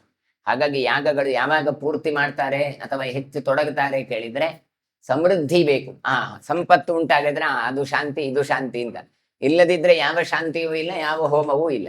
ಹಾಗಾಗಿ ಅಂತಹ ಸಮೃದ್ಧಿ ಎನ್ನುವಂಥದ್ದು ಶರದ್ ಋತುವಿನ ಈ ಕಾಲದಲ್ಲಿ ಕೃಷ್ಣನಿಂದಾಗಿ ಉಂಟಾಗಿದೆ. ಅದನ್ನು ದೇವೇಂದ್ರ ತಾನು ಸ್ತೋತ್ರ ಮಾಡಿ ಹೇಳ್ತಾ ಇದ್ದಾನೆ. ತತಃ ಪ್ರವರ್ತದೆ ಪುಣ್ಯ ಶರತ್ೋತ್ತಮತತೀತೈ ಲೋಕೇಸ್ಮಿನ್ ಕೃಷ್ಣ ನಿಖಿರೆ ಯಥೈವ ದಿವೆ ತಥಾ. ಕೃಷ್ಣ ಈಗ ಚಾತುರ್ಮಾಸ್ಯ ಕಳಿತಾ ಬಂದಂತಹ ಕಾಲ. ಹಾಗಾಗಿ ಇನ್ನು ನಿನ್ನ ಉತ್ಥಾನದ ಕಾಲ, ಉತ್ಥಾನ ದ್ವಾದಶಿ, ಭಗವಂತ ತಾನು ಎದ್ದೇಳುವ ಈ ಪ್ರಸಂಗ. ಹಾಗಾಗಿ ಸ್ವರ್ಗಲೋಕದಲ್ಲಿಯೂ ಕೂಡ ದೇವತೆಗಳು ಸಮೃದ್ಧಿಯನ್ನು ಕಾಣುವಂತ ಸೊಬಗನ್ನು ನಾವು ಕಾಣ್ತಾ ಇದ್ದೇವೆ. ನೋಡಿ, ಲೋಕೇಸ್ಮಿನ್ ಕೃಷ್ಣ ನಿಖಿಲೆ ಯಥೈವ ತ್ರಿದಿವೇ ತಥಾ. ದೇವಲೋಕದಲ್ಲಿಯೂ ಕೂಡ ದೇವತೆಗಳೆಲ್ಲ ಈಗ ಇನ್ನಾಗ್ತಾರೆ, ಇನ್ನು ಉತ್ಸವಾದಿಗಳ ಆರಂಭ ಆಗುತ್ತೆ, ಭಗವಂತ ಹೇಳ್ತಾನೆ ಅಂತ ಅವರಲ್ಲಿಯೂ ಕೂಡ ಉತ್ಸಾಹಗಳು. ನರಾಸ್ತ್ವಾಂ ಚೈವ ಮಾಂ ಚೈವ ಧ್ವಜಾಕಾರೇಷು ಯಷ್ಟಿಷು ಮಹೇಂದ್ರಂ ಚಾಪ್ಯುಪೇಂದ್ರಂಚ ಮಹೀಯೇತಾಂ ಮಹೀತಳೆ. ಇನ್ನು ಮನುಷ್ಯರೆಲ್ಲ ಏನು ಮಾಡ್ತಾ ಇದ್ದಾರೆ, ಗೋಪಾಲಕರವರು ಇವರೆಲ್ಲ ಇಲ್ಲಿ ಧ್ವಜಾಕಾರದ ಕೋಲುಗಳನ್ನು ನೆಟ್ಟುಕೊಂಡಿದ್ದಾರೆ, ಇಟ್ಟುಕೊಂಡು ಆಚೆ ಈಚೆ ಓಡಾಡ್ತಾ ಇದ್ದಾರೆ. ಮಹೇಂದ್ರ ಮತ್ತೆ ಉಪೇಂದ್ರ ಇಬ್ಬರ ಪೂಜೆಯನ್ನು ಕೂಡ ನಿರಂತರವಾಗುವ ಹಾಗೆ ಇರ್ಲಿ ಅಂತ ಕೃಷ್ಣನಲ್ಲಿ ತಾನು ಪ್ರಾರ್ಥನೆ ಮಾಡ್ತಾ ಇದ್ದಾನೆ. ಮಹೇಂದ್ರ ಅಂದ್ರೆ ತಾನು, ಉಪೇಂದ್ರ ಅಂದ್ರೆ ನೀನು, ನನಗೂ ನಿನಿಗೂ ಇಬ್ಬರಿಗೂ ಕೂಡ ಗೌರವ ಸಿಕ್ಕುವ ಹಾಗೆ ಆಗಲಿ. ಇಷ್ಟರವರೆಗೆ ಏನು ಮಾಡಿದ್ದಿ, ನನ್ನನ್ನು ನಿಗ್ರಹ ಮಾಡಿದ್ದಿ. ಇದನ್ನು ನೋಡಿದ್ರೆ ಇನ್ನು ಮುಂದೆ ಯಾರು ಕೂಡ ಇಂದ್ರನಿಗೆ ಪೂಜೆಯೇ ಬೇಡ. ಕೃಷ್ಣ ಹೇಳಿದ್ದಾನೆ ಗೋವರ್ಧನ ಬೆಟ್ಟಕ್ಕೆ ಸಾಕು ಅಂತ ಇನ್ನು ತಿಳ್ಕೊಂಡ್ರೆ ಹಾಗಲ್ಲ. ಗೋವುಗಳು ಇದೆಲ್ಲ ಮಾಡ್ಲಿ, ಆದ್ರೆ ನನಗೂ ಬೇಕಾದಂತ ಗೌರವ ಬರುವ ಹಾಗೆ ಮಾಡು ಉಪೇಂದ್ರ ಅಂತ ಹೇಳಿ ತಾನು ಭೂಮಿಯಲ್ಲಿ ನಿರಂತರ ದೇವೇಂದ್ರನಿಗೂ ಉಪೇಂದ್ರನಾದ ಕೃಷ್ಣನಿಗೂ ಆರಾಧನೆ ಆಗುವ ಹಾಗೆ ಆಗ್ಲಿ ಅಂತ ಪ್ರಾರ್ಥಿಸ್ತಾ ಇದ್ದಾನೆ. ಏಚ ಅವಯೋ ಸ್ಥಿರೋ ವೃತ್ತೇ ಮಹೇಂದ್ರೋಪೇಂದ್ರ ಸಂಹಿತೆ ಮಾನವಾಹ ಪ್ರಣಮಿಷ್ಯಂತಿ ತೇಷಾಂ ನಾಸ್ತ್ಯನಯಾಗಮಃ. ಆಮೇಲೆ ಹೇಳ್ತಾ ಇದ್ದಾರೆ, ನಮ್ಮಿರುವರಿಗೂ ಕೂಡ ಯಾವ ಉಪದ್ರವ ಉಂಟಾಗದೇ ಇರ್ಲಿ ಅಂತ ಹೇಳ್ತಾನೆ. ಒಬ್ಬ ಮಹೇಂದ್ರ, ಇನ್ನೊಂದು ಉಪೇಂದ್ರ ಅಂತ ಹೇಳಿ ಚಾವೆಯ ಸ್ಥಿರೇ ವ್ರತೆ ಮಹೇಂದ್ರೋಪೇಂದ್ರ ಸಂಹಿತೆ. ಇಬ್ಬರಿಗೂ ಕೂಡ ಹೆಸರಲ್ಲಿ ಮಾತ್ರ ವ್ಯತ್ಯಾಸ ಅಲ್ಲ, ಇಬ್ಬರಿಗೂ ಕೂಡ ಆರಾಧನೆಯಲ್ಲಿ ವ್ಯತ್ಯಾಸ ಬರದೇ ಇರ್ಲಿ ಅಂತ ಹೇಳ್ತಾ ಇದ್ದಾನೆ. ನಮಸ್ಕರಿಸ್ತಾರಲ್ಲ ಅವರಿಗೆ ಉಪದ್ರ ಆಗದೇ ಇರ್ಲಿ ಅಂದ್ರೆ ನಾನು ನೀನು ಸಮಾನ ಅಂತಲ್ಲ, ನನಗೂ ಪೂಜೆ ಆಗಬೇಕು, ನಿನಿಗೂ ಪೂಜೆ ಆಗಬೇಕು. ಈ ಇಬ್ಬರ ಗೌರವ ಆಯಿತು ಅಂತಾದ್ರೆ ಯಾವುದೇ ರೀತಿಯಾದ ಉಪದ್ರವಗಳು ಲೋಕದಲ್ಲಿ ನಡೆಯುವುದಿಲ್ಲ. ತತಃಶಕ್ರಸ್ತುತಾನ್ ಗೃಹ್ಯ ಘಟಾನ್ ದಿವ್ಯ ಪಯೋಧರಾನ್ ಅಭಿಷೇಕೇನ ಗೋವಿಂದಂ ಯೋಜಯಾಮಾಸ ಯೋಗವಿತ್. ಹಾಗಾಗಿ ಆರಾಧನೆ ಹೇಗೆ ಮಾಡಬೇಕು ಅಂತ ಗೊತ್ತು ಇಂದ್ರನಿಗೆ. ಆತ ಏನು ಮಾಡ್ತಾನೆ, ಹಾಗಾಗಿ ಸುರಭಿಯ ದಿವ್ಯವಾದ ಹಾಲನ್ನು ಬಂಗಾರದ ಕಲಶದಲ್ಲಿ ಇಟ್ಟು, ಕೊಡಪಾನ ಅಂತ ಹೇಳ್ತಾರೆ, ಅದರಲ್ಲಿ ಇಟ್ಟು ಕೃಷ್ಣನನ್ನು ಉನ್ನತವಾದ ಸ್ಥಾನದಲ್ಲಿ ಕೊಳ್ಳಿರಿಸಿ ತಾನು ಗೋವಿಂದ ಅಂತ ನಾಮಕರಣ ಮಾಡ್ತಾ ಮಾಡ್ತಾ ಹಾಲಿನಿಂದ ಅದನ್ನು ಕೃಷ್ಣನಿಗೆ ಅಭಿಷೇಕವನ್ನು ಮಾಡ್ತಾ ಇದ್ದಾರೆ. ದೃಷ್ಟ್ವಾ ತಂ ಅಭಿಷಿಕ್ತಂದು ಗಾವಾಸ್ತಾ ಸಹ ಯೂಥಪೈ ಸ್ತನೈ ಪ್ರಸ್ರವ ಸಂಯುಕ್ತೈ ವಿಶಿಶು ಕೃಷ್ಣಮವ್ಯಯಂ. ಕೃಷ್ಣನಿಗೆ ಹಾಲಿನಿಂದ ಪಟ್ಟಾಭಿಷೇಕವನ್ನು ಮಾಡ್ತಾ ಇದ್ದಾರೆ ಅಂತ ಹೇಳ್ತಾ ಇದ್ದಾರೆ. ಇದನ್ನು ಅಲ್ಲಿದ್ದ ಅನೇಕ ಹಸುಗಳು ಕಾಣ್ತಾ ಇದ್ದಾವೆ. ಗೋಪಾಲಕರು ಬೇರೆಯವರ ಕಣ್ಣಿಗೆ ಬೀಳಲಿಲ್ಲ, ಆದ್ರೆ ಅಲ್ಲಿದ್ದ ಗೋವುಗಳು ಕಾಣ್ತಾ ಇದ್ದಾವೆ. ಅವುಗಳು ಏನ್ ಮಾಡಿತ್ತ, ಸಹಸ್ರ ಸಂಖ್ಯೆಯಿಂದ ಒಟ್ಟಾಗಿ ಬಂತಂತೆ ಗೋವುಗಳೆಲ್ಲ. ಅವುಗಳು ಕೃಷ್ಣನನ್ನು ಪ್ರೀತಿಯಿಂದ ಅವುಗಳು ಅಭಿಷೇಕ ಮಾಡಿದಂತೆ. ಅವುಗಳು ಹೇಗೆ ಮಾಡಿದ್ರು ಕೇಳಿದ್ರೆ ಶಿಶಿಚುಹು ಅಂತ ಹೇಳ್ತಾರೆ. ಅಂದ್ರೆ ಕೆಚ್ಚಲಿನಿಂದ ಸಹಜವಾಗಿ ಹಾಲನ್ನು ಸುರಿಸ್ಲಿಕ್ಕೆ ಆರಂಭ ಮಾಡಿತು. ಕೃಷ್ಣನ ಮೇಲೆ ನಿಂತಿತು, ಕೆಚ್ಚಲಿನಿಂದ ಹಾಲನ್ನು ಸುರಿಸಿ ಕೃಷ್ಣನ ಮೇಲೆ ಬೀಳುವ ಹಾಗೆ ಮಾಡಿದ್ರು. ಹಾಲಿನಿಂದ ಅಭಿಷೇಕವನ್ನು ಗೈದರು. ನಾವು ತಿರುಪತಿ ವೆಂಕಟರಮಣ ಚರಿತ್ರೆಯಲ್ಲಿ ಹುತ್ತಕ್ಕೋಗಿ ಹಾಲನ್ನು ಸುರಿಸಿದ್ದನ್ನು ಕಾಣ್ತೇವೆ. ಅದೇ ರೀತಿಯಾಗಿ ಕೃಷ್ಣನಿಗೆ ಹಾಲನ್ನು ಸುರಿಸ್ತಾ ಇದ್ದಾವಂತೆ ದನಗಳೆಲ್ಲ. ಮೇಘಾಶ್ಚಲಿವಿ ಮುಕ್ತಾಭಿ ತಾಮ್ರತಾಭಿಸ್ತಮಂತದಃ ಶಿಶಿಚುರು ಸ್ತೋಯಧಾರಾಭಿ ಅಭಿಷಿಚ್ಯಂತಮವ್ಯಯಂ. ಆಕಾಶದಲ್ಲಿ ಮೋಡಗಳು ಹಾಗೆ ಎಲ್ಲ ಬಂದು ಸೇರಿದಾವೆ ಈಗ. ಯಾಕೆ, ದೇವೇಂದ್ರ ಉಪೇಂದ್ರ ಇಬ್ರು ಸೇರಿದ್ದಾರೆ. ಹಾಗಾಗಿ ಅವರು ಅಪರಾಧ ಮಾಡಿದ್ದಾರೆ. ಅವರು ಏನು ಮಾಡ್ತಾ ಇದ್ದಾರೆ, ಹಾಗಾಗಿ ನೀರಿನ ಧಾರೆಯಿಂದ ಮೋಡಗಳು ಕೃಷ್ಣನಿಗೆ ಅಭಿಷೇಕವನ್ನು ಮಾಡ್ತಾ ಇದ್ದಾರಂತೆ. ತಾವು ಕೂಡ ಅಂದ್ರೆ ಈಗ ಹಾಲಿನ ಅಭಿಷೇಕ ಆಯ್ತು, ಹಾಲು ಅಭಿಷೇಕವೇ ಹಾಗೆ ಇದ್ರೆ ಆಗೋದಿಲ್ಲ, ಮತ್ತೆ ಪುನಃ ನೀರಿನಿಂದ ಅಭಿಷೇಕ ಮಾಡ್ಬೇಕು. ಅಂತಹ ನೀರನ್ನು ಮೋಡಗಳು ಸುರಿಸ್ತಾ ಉಂಟು. ವನಸ್ಪತೀನಾಂ ಸರ್ವೇಷಾಂ. ವ್ಯತ್ಯಾಸ ಏನು ಗೊತ್ತಾ, ಹಿಂದೆಯೂ ಮಳೆ ಸುರಿಸಿದ್ದಾರೆ, ಈಗಲೂ ಮಳೆ ಬರ್ತಾ ಉಂಟು. ಆದ್ರೆ ಅಲ್ಲಿ ಜೋರು ಗಾಳಿ, ಮತ್ತೆ ಉದ್ದೇಶ ದನಗಳು ಸಾಯ್ಬೇಕು ಅಂತ. ಈಗ ಕೃಷ್ಣ ಅವನಿಗೆ ಅಭಿಷೇಕವನ್ನು ಮಾಡಿದ್ದಾರೆ, ಅವನನ್ನು ತೊಳಿಬೇಕು ಅಂತ ತಾವು ಕೃಷ್ಣನ ಮೇಲೆ ನೀರನ್ನು ಸುರಿಸ್ತಾ ಇದ್ದಾರೆ. ವನಸ್ಪತೀನಾಂ ಸರ್ವೇಷಾಂ ಸ್ವಸ್ರಾವೇಂದು ನಿಭಂಪಯ ಬವರ್ಷು ಪುಷ್ಪವರ್ಷಂಚ ನೇದು ಸ್ತೂರ್ಯಾನಿ ಚಾಂಬರೆ. ಗಿಡ ಮರಗಳು, ಅವುಗಳ ಅಭಿಮಾನಿ ದೇವತೆಗಳು ಎಲ್ಲರೂ ಕೂಡ ಕೃಷ್ಣನನ್ನು ಅಮೃತಮಯವಾದ ನೀರಿನಿಂದ ಅಭಿಷೇಕ ಮಾಡ್ತಾ ಇದ್ದಾರೆ ಅಂತ ಕೃಷ್ಣನಿಗೆ. ಅದಷ್ಟೇ ಅಲ್ವಾ, ಮಳೆ ಬಂದು ಹೋದ್ರೆ ಆ ಮಳೆ ಮತ್ತೆ ಗಿಡಗಳ ನೀರು, ಮರದ ಹನಿ, ಅದಿದೆಲ್ಲ ಕೃಷ್ಣನ ಮೇಲೆ ಟಪ ಟಪ ಟಪ ಅಂತ ಬೀಳ್ತಾ ಇರ್ತದೆ. ಹಾಗಾಗಿ ಅವುಗಳು ಕೂಡ ಅಭಿಷೇಕವನ್ನು ಮಾಡಿದ್ರು ಅಂತ ಹೇಳ್ತಾರೆ. ಅಷ್ಟು ಮಾತ್ರ ಅಲ್ಲ, ಗಿಡಗಳು ಏನ್ ಮಾಡ್ಬೋ, ಪುಷ್ಪವೃಷ್ಟಿಯನ್ನು ಗಳಿಸಿದ್ರು. ಯಾಕೆ, ಗೋವಿಂದ ಅಂತ ಹೇಳಿ ಅವನನ್ನು ನಾಮಸ್ಮರಣೆ ಮಾಡ್ತಾ ಪುಷ್ಪವೃಷ್ಟಿಯನ್ನು ಗೈದ್ರಂತೆ. ಆಕಾಶದಲ್ಲಿ ಅನೇಕ ವಿಧವಾದಂಥ ವಾದ್ಯಘೋಷಗಳು ಮುಳುಗಿತು. ಮಳೆ ಬಂದಾಗ ಅದರ ನೀರಿನ ಜೊತೆಗೆ ಹೂಗಳು ಬಿದ್ದಿದ್ದಾವೆ. ಆ ಕಡೆಯಿಂದ ಆಕಾಶದಲ್ಲಿ ದೇವಾದಿ ದೇವತೆಗಳೆಲ್ಲ ವಾದ್ಯಘೋಷವನ್ನು ಮಾಡಿದ್ದಾರೆ. ಸ್ತುವಂತಿ ಮುನಯಸ್ಸರ್ವೇ ವಾಗ್ಭಿರ್ಮಂತ್ರಪರಾಯಣ ವಶಿಷ್ಠೋ ವಾಮದೇವಶ್ಚ ಜಾಬಾಲಿ ರಥ ಕಾಶ್ಯಪ. ಇನ್ನು ಕೆಲವರು ಮಂತ್ರಘೋಷವನ್ನು ಮಾಡ್ತಾ ಇದ್ದಾರೆ. ಹಾಗೆ ಹಾಲನ್ನು ಹಾಕೋದಲ್ಲ. ಆಪ್ಯಾಯಸ್ವಸಮೇತುತೆ ವಿಶ್ವತಸ್ಥೋ ವೃಷ್ಣ್ಯಂ ಅಂತ ಹೇಳಿ ಅಭಿಷೇಕವನ್ನು ಮಾಡ್ತಾ ಇದ್ದಾರೆ ಮಂತ್ರ ಹೇಳಿಕೊಂಡು. ಯಾರು ಮಂತ್ರ ಹೇಳಿದ್ದು ಹೇಳ್ತಾರೆ, ವಶಿಷ್ಠ, ವಾಮದೇವ, ಜಾಬಾಲಿ, ಕಾಶ್ಯಪರೇ ಮೊದಲಾದ ಋಷಿಗಳು ಬಂದಿದ್ದಾರೆ. ಹಾಗಾಗಿ ಆ ಇಂದ್ರನ ಯಾವ ಪೂಜೆಯನ್ನು ನಿಲ್ಲಿಸಿ ಕೃಷ್ಣ ತಾನೇನು ಗೋವರ್ಧನ ಬೆಟ್ಟದ ಪೂಜೆ ಮಾಡಿದ, ಆಗ ಇದೆಲ್ಲ ಋಷಿಗಳು ಬಂದಿದ್ರು. ಯಾಕೆ, ಕೃಷ್ಣನದ್ದು ವಿಶಿಷ್ಟವಾದಂತಹ ಕರ್ಮ ಸಿದ್ಧಾಂತವನ್ನು ಹೇಳಿ ಪೂಜೆ ಆದದ್ದಲ್ಲಿ. ಹಾಗಾಗಿ ಅವರೆಲ್ಲ ಬಂದಿದ್ರು. ಹಾಗಾಗಿ ಮಂತ್ರಗಳನ್ನು ಹೇಳ್ತಾ ಇದ್ರು. ಇವರಿಗೆಲ್ಲ ಊಟದ ವ್ಯವಸ್ಥೆಯನ್ನು ಮಾಡಿದ್ದನ್ನು ಹೇಳಿದ್ರು ಅಲ್ಲಿ ಹಿಂದೆ. ವಿಶ್ವಾಮಿತ್ರೋ ಭರದ್ವಾಜ ಕಣ್ವೋ ಅತ್ರಿರ್ ಭಗವಾನ್ ಶುಕಃ ಏತೇ ಚ ಮುನಯ ಸರ್ವೇ ಸಿದ್ಧಚ್ಚ ಪರಮರ್ಷಯ ಏಕಾರ್ಣವ ವಿಮುಕ್ತಂತು ದಧಾರ ವಸುಧಾ ವಪುಹು. ಇವರು ಮಾತ್ರ ಅಲ್ಲ, ಇದೆಲ್ಲ ಋಷಿಗಳು ಇದ್ರಂತೆ ಅಲ್ಲಿ. ವಿಶ್ವಾಮಿತ್ರರು, ಭರದ್ವಾಜರು, ಕಣ್ವರು, ಅತ್ರಿ ಋಷಿಗಳು, ಪೂಜ್ಯರಾದ ಶುಕ್ರಾಚಾರ್ಯರು ಎಲ್ಲ ಬಂದಿದ್ದಾರೆ. ಶುಕಾಚಾರ್ಯರೆಲ್ಲ ಬಂದಿದ್ದಾರೆ. ಎಲ್ಲ ಸಿದ್ಧ ಪುರುಷರು ಪ್ರತಿಯೊಬ್ಬರು ಕೂಡ ಭಗವಂತನನ್ನು ಸ್ತೋತ್ರ ಮಾಡಿದ್ದಾರೆ.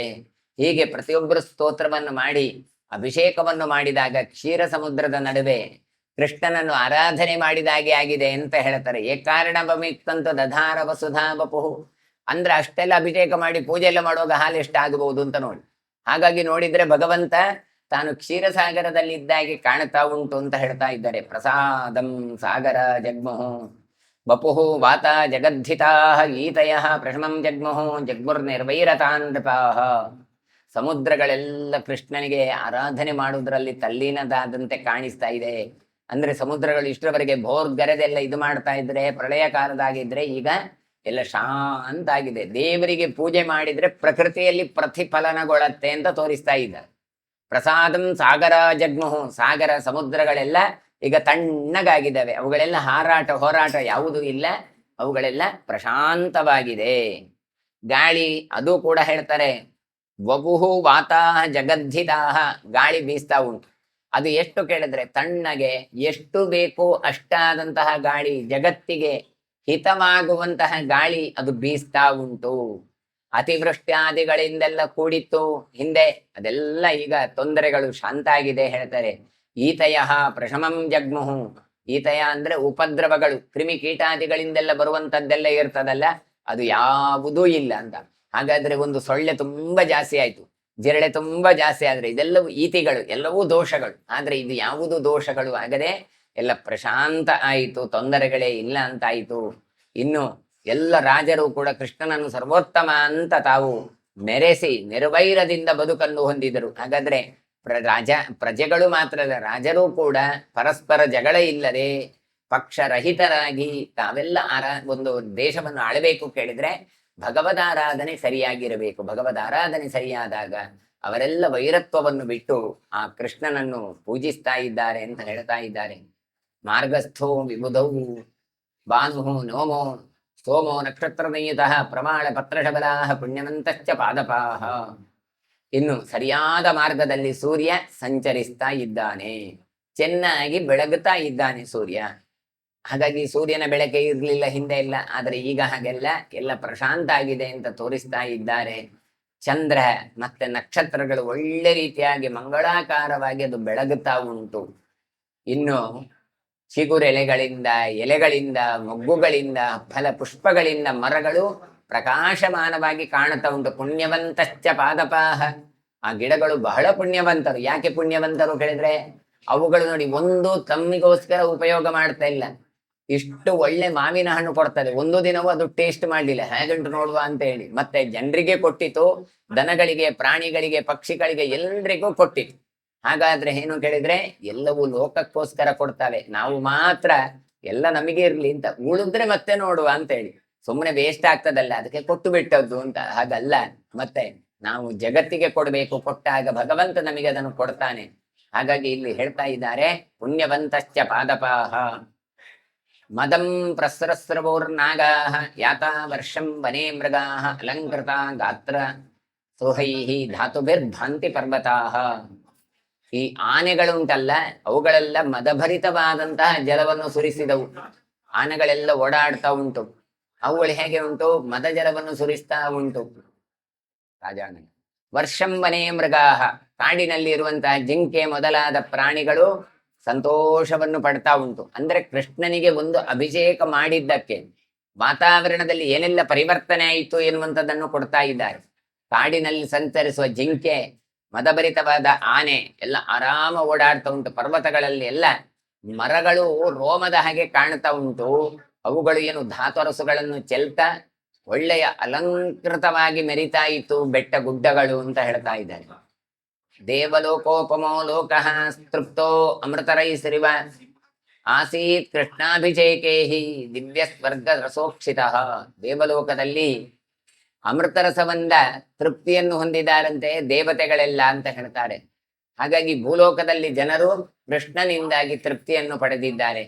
ಕೃಷ್ಣನಿಗೆ ಅಭಿಷೇಕ ಆಗುವಾಗ ಸ್ವರ್ಗ ಸುಖವನ್ನೇ ಅನುಭವಿಸಿದ್ರು ಅಂತ ಹೇಳ್ತಾ ಇದ್ದಾರೆ.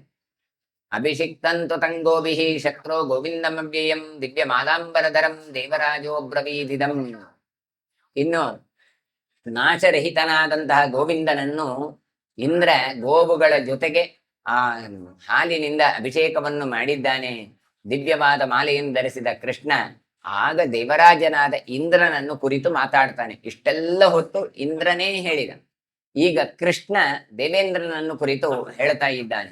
ಏಷತೆ ಪ್ರಥಮ ಕೃಷ್ಣ ನಿಯೋಗೋ ಗೋಷು ಯಃ ಕೃತಃ ಶೂಯತಾಂ ಅಪರಂ ಕೃಷ್ಣ ಮಮಾಗಮನ ಕಾರಣಂ. ಕೃಷ್ಣ ಕರೆದು ಹೇಳ್ತಾ ಇದ್ದಾನೆ, ಈ ದೇವೇಂದ್ರನನ್ನು ಕೃಷ್ಣನ ಅಂತ ಕರಿತಾನೆ ಇದ್ದಾನೆ. ದೇವೇಂದ್ರ ಗೋಲೋಕದಲ್ಲಿ ದೇವರೂಪವಾದ ಗೋವುಗಳು ನಮಗೆ ಆದೇಶ ಮಾಡಿದ ಹಾಗೆ ನಾನಿಲ್ಲಿಗೆ ಬಂದು ನಿನ್ನ ಹತ್ರ ಅಭಿಷೇಕ ಗೈತಾ ಇದ್ದೇನೆ. ನೋಡಿ, ಕೃಷ್ಣನ ಹತ್ರ ಹೇಳ್ತಾ ಇದ್ದಾನೆ ಇಂದ್ರ, ನಾನು ಮಾತ್ರ ಬಂದದ್ದಲ್ಲ, ದೇವಲೋಕದ ಗೋವುಗಳೆಲ್ಲ ನನ್ನ ಹತ್ರ ಕರೆದು ಹೇಳಿದ್ದಾವೆ, ಏನು ನಿನಗೆ ಅಭಿಷೇಕ ಮಾಡಬೇಕು ಅಂತ ಹೇಳಿದ್ದಾರೆ. ಹಾಗಾಗಿ ಇದೂ ಒಂದು ಕಾರಣ, ನಾನು ಮಾಡಿದ ಅಪರಾಧಕ್ಕೆ ತಪ್ಪಾಯ್ತು ಅಂತ ಕೇಳಲಿಕ್ಕೆ ಬಂದೆ. ಇನ್ನೊಂದು, ಅವುಗಳು ಕಳಿಸಿದ್ದಾರೆ. ಹಾಗಾಗಿ ಕೃಷ್ಣ, ಇದನ್ನು ನೀನು ಕೇಳಿಸಿಕೋ. ಕ್ಷಿಪ್ರಂ ಪ್ರಸಾಧ್ಯತಾಂ ಕಂಸಃ ಕೇಶೀಜತುರಗಾಧಮ ಅರಿಷ್ಟ ಸದಾ ಅರಿಷ್ಟೋ ರಾಜರಾಜ್ಯಂ ತತಃ ಕುರು. ಹಾಗಾಗಿ ಇನ್ನು ನೀನು ಮಾಡ್ಲಿಕ್ಕದ್ದದು ಏನುಂಟಲ್ಲ, ಅದನ್ನೆಲ್ಲ ದೇವತೆಗಳು ಹೇಳಿ ಕಳಿಸಿದ್ದಾರೆ. ಏನು ಹೇಳ್ತಾ ಇದ್ದಾರೆ?